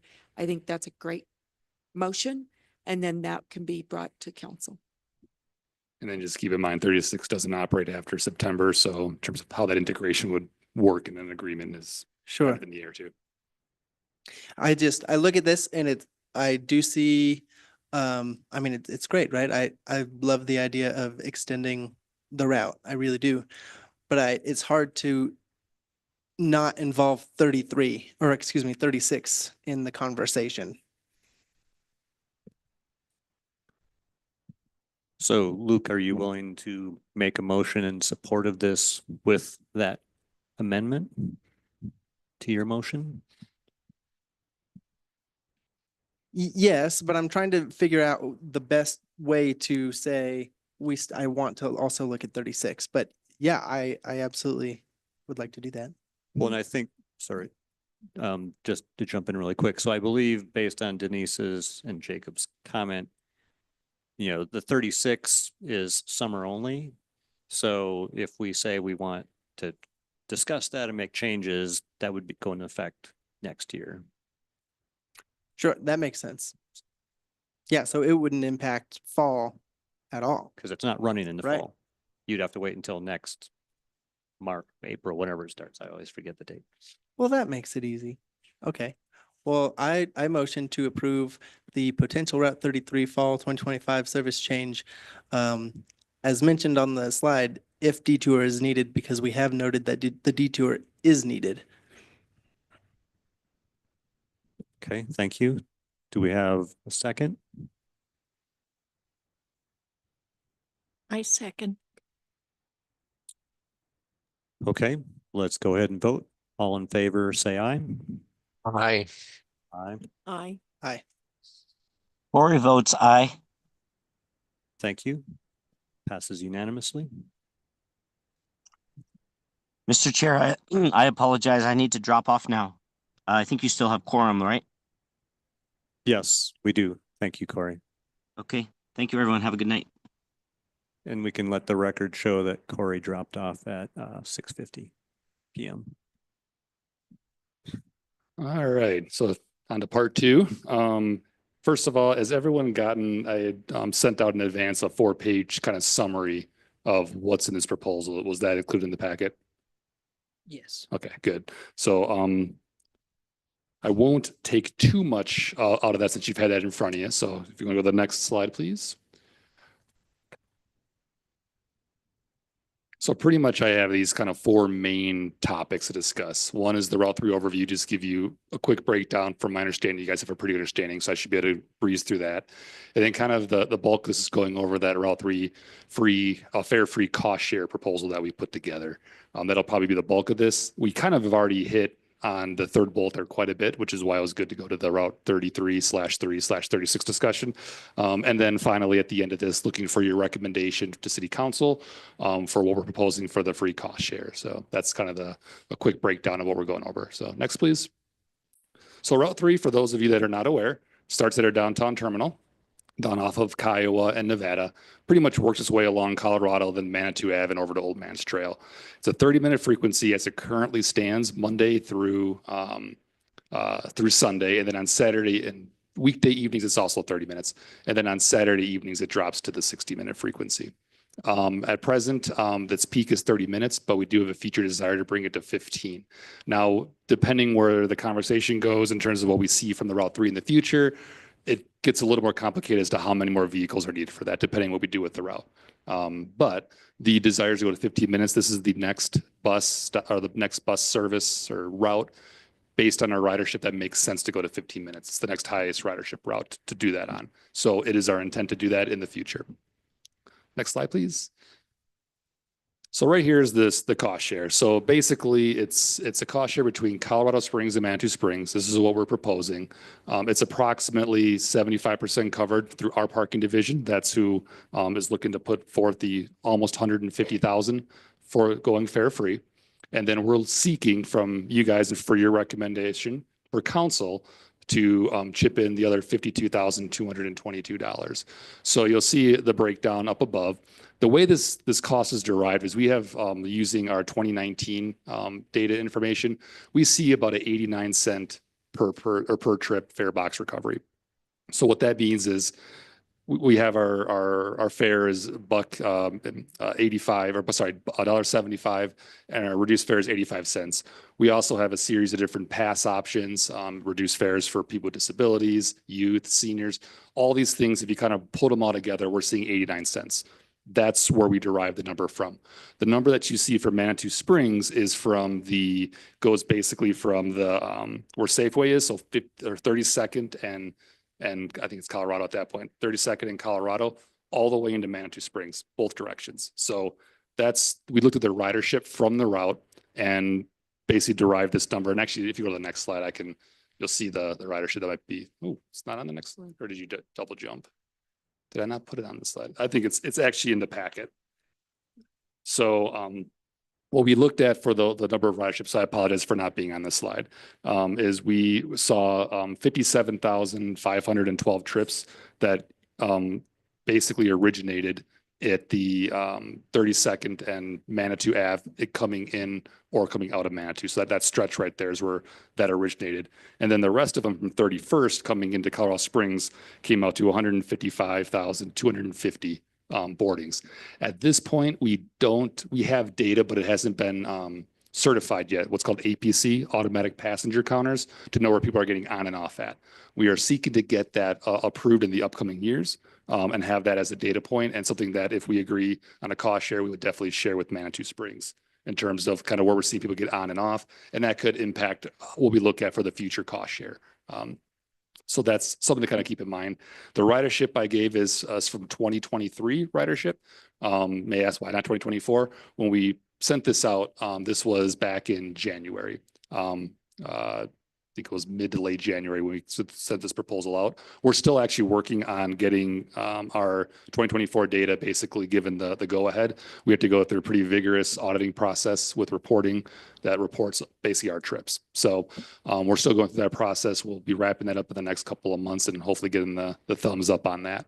Had a meeting just today to go over some of the data. So when I say it's rigorous, it really is. So that's where these numbers are derived from. You'll see that ADA complimentary paratransit in there. So anywhere we make a zone or a route free, we're required to do the same on our paratransit service. So for our paratransit along this corridor, we took a look at all the different zip codes that were in the area. And for Manitou, we looked at the trips that began or ended in Manitou Springs and came up with 296, as that's where that number comes from. And we charge $350 for our fare box. So that's an exact number. There's no averaging out of numbers. That's just our fare per trip on paratransit. We anticipate induced demand from free transit, people using the service more, which is why we went with the beginning or ending in Manitou Springs. For Colorado Springs, we looked at it as beginning and ending in Colorado Springs. For trips that originate in this area in the free zone and leave the free zone, does not fall into this. Those are different trips because once you've left the free zone, it doesn't have to be free on paratransit. So I can go into greater detail on that. That's kind of the surface level of what that looks like. It gets a little more complicated, not a whole lot more, but there's a little bit more nuance to paratransit as opposed to fixed route. So that's where we derive these numbers from. We've gotten a lot of input and direction that passes. How can we make it free? I hear that Manitou Springs is something of a food desert. Getting people to the Safeway at 32nd is something that's been kind of pushed a lot of times at council meetings I've been to. And how can we make that work and get it free? This is what we're looking at to make that free. So let's go to the next slide.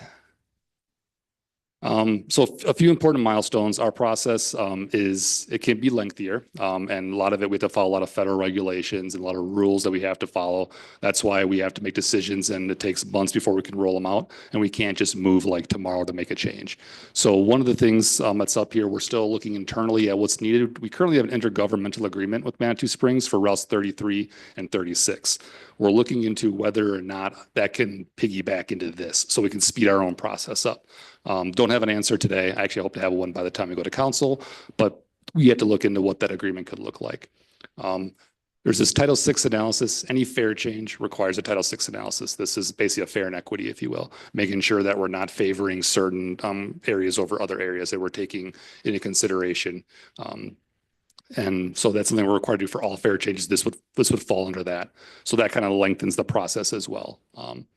And then this proposed that we're looking at for the start, this would be next spring. So if we're looking, as we discussed, taking the Route 36, putting it into the Route 33, and kind of running all that together, it kind of comes to a good head at that point. And the spring implementation for next year is April 26th. Let's go to the next slide. I think this might be my last. Oh, yeah. So some of these things we've talked about already. Referring to these other routes, but some of the benefits, particularly taking Route 3 to fare free. You talk about traffic in Manitou. You talk about people can park elsewhere. This allows for that. Now you need to transfer depending on what we're doing with the Route 33. Well, regardless, if someone wants to go up the incline, they're coming from downtown Colorado Springs, they're going to have to transfer.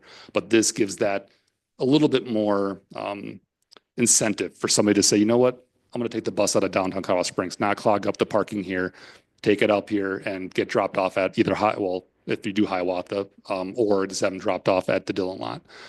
So it definitely alleviates some of that parking at the Dillon and Hiawatha. And then getting to the point I mentioned earlier, there's been a lot of talk of wanting to have that free transit. We tried a few different ideas of what could work, going to that Safeway at Colorado and 32nd. So that's another particular, boon to this idea. And then we pretty much have nailed 36 as well. It becomes a duplication if this goes free, and it kind of gets rid of the concern of actually providing service and, at least to a portion of Manitou. Obviously 33 or the 3 stops at Old Man's Trail. The only way I've had it, hey, can we run it up to Ruxton, the Ruxton roundabout? I'm going to need another bus for that, which is an added cost. It's a conversation whether the 36 goes to the 3 or go to the 33. Both are options we could look at. But the idea being, if we have that free, it frees up a lot of these options. And then the discussion about these other routes, what we do, it becomes easier in a way, but there is the financial commitment. So I'll take a break here. Actually, it's more or less is towards the end anyways. We've hit up a lot of the routes. Do you guys have any questions on the routes or other thoughts as the routes would interact with this if they were free? Questions on the presentation from anyone? I have no questions. Rolf? No, thank you. Okay. All right, then. I actually have a few questions if you don't mind. So in random order. So the cost sharing estimate that you threw out there, does that take into account the statewide free fare for clean air in the summer? Thank you for bringing that up. So that is a very good question. So 2 parts to this. One, we've been in conversation and kind of reading what's coming down the pipeline. It doesn't look like they're going to be doing the free fare next year. So the grant that's been available is not looking good for next year. And so unlikely to have that available. If, however, in the future, the language that's in the current bill or the bill that we've been using, if that stays the same, it does not allow for us to get fare box recovery for routes that are already free, and it uses as of January 1st. So that's the caveat with it, right? So it's yeah, when we were first looking at that. So in the past, when we've applied for the grant to go fare free, we were not able to use Route 33 or 36 as a part of it because it's already fare free. And I didn't capture the number of trips from Manitou. What was that number again? I apologize for So this is from what I have here is from the 2023. 2023. Yeah, the 2023 ridership data from the Safeway. So going from 32nd in Colorado to Old Man's Trail, both sides, so both inbound, outbound, was 57,512. And that's boardings. So that's just people getting on the bus. Right. Excellent. Thank you. I might need to retract my earlier comment on the relocation of the bus shelter. So if we move that right now, the 3 stops near the Dillon at the, I forget the name of the hotel, but we're talking about moving that bus stop down. So would that be shared by Route 3 and the 33 until the 33 actually goes into Dillon, and then it would just be the 3 using that bus stop? That's the way I envision it, yes. So I would retract my earlier comment about that bus stop, because then that bus stop still would be in use, and that still would be a great use for transit users. So the last question I had was on the decreasing of the headways in the future. Is that, you said future, so is that semi-solid, a wishful thinking? What's the probability that will be likely implemented? You say increasing or decreasing? Decreasing from 30 from minutes 30 to 15-minute headways? Oh yeah, sorry. It's kind of funny. Yeah, yeah. That's a good thing about it. Yeah, Okay. sorry, yeah. So it's very much plausible. It's been something of a moving target. The thing we need are vehicles. That's the big thing. We need vehicles to get it going. It's higher on my priority list than a lot of other projects. Stuff gets balanced and moved around as grants come available. So a lot of that plays into role. Right now, while I cannot guarantee it would run this way, I would be looking potentially at next year fall.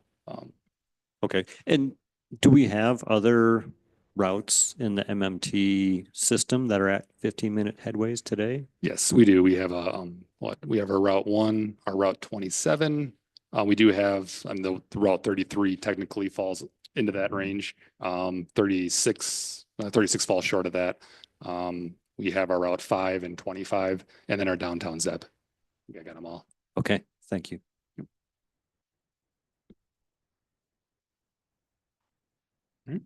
Next slide. This is the recommendation I'm seeking from you guys. So as was mentioned earlier, going to council, I'm taking this at the same time I'm taking Route 33 because they are interrelated.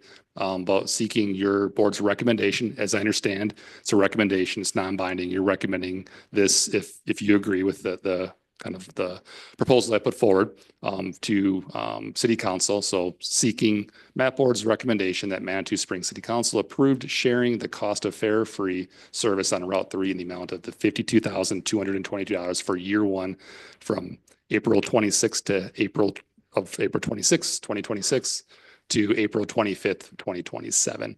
It's important to note this is come up before because of the way our service changes work and just planning out for the future, we would need a commitment of that 1 year. So that's what we're seeking for this, for your recommendation to council. Actually, sorry, I had one other question. So does the successful implementation of this rely on Colorado Springs also agreeing to pay their share? I mean, if we agree and they don't?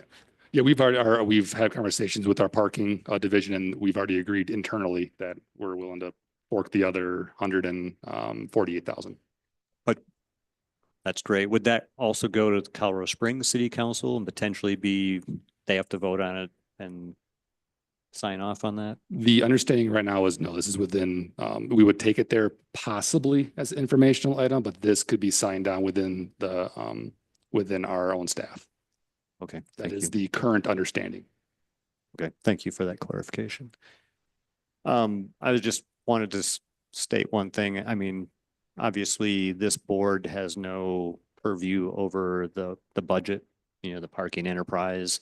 And so, we might think that 52,000 is a steal, and that this is a great idea, but we're looking for, is this worthy of recommending to council? And then obviously council will look at budget and whether there's funding available.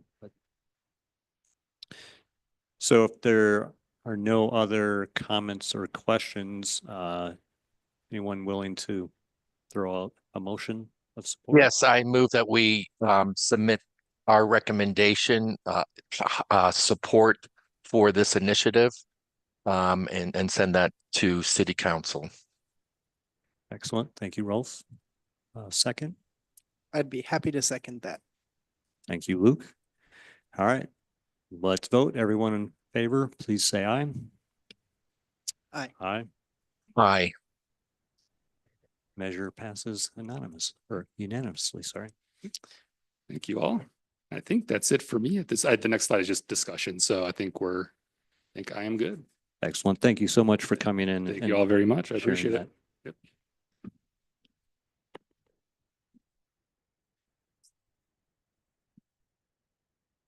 But just to let you all know that City Council will be meeting on May 3rd to discuss adjustments to the budget based on changes in terms of our marijuana income and things like that. And so I think the timing for this conversation is perfect, but just want to give you a heads up that that's happening. Thank you for that notification. All right, so the next topic is board correspondence. Any discussion items? Rolf? Anything from Nope. you? Nothing from me. Thank you. In the room.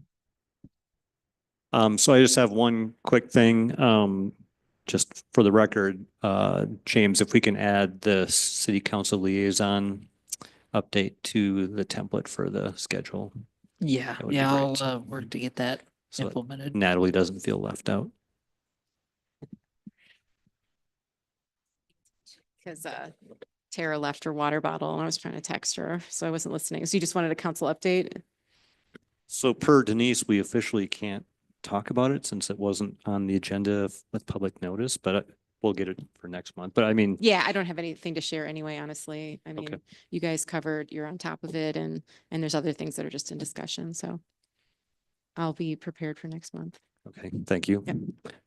All right, if there's nothing else, we shall adjourn at 7:10 PM. And thanks everyone for attending. Great job, Carl. Well done. Thank you. See you all. Everybody. Thanks.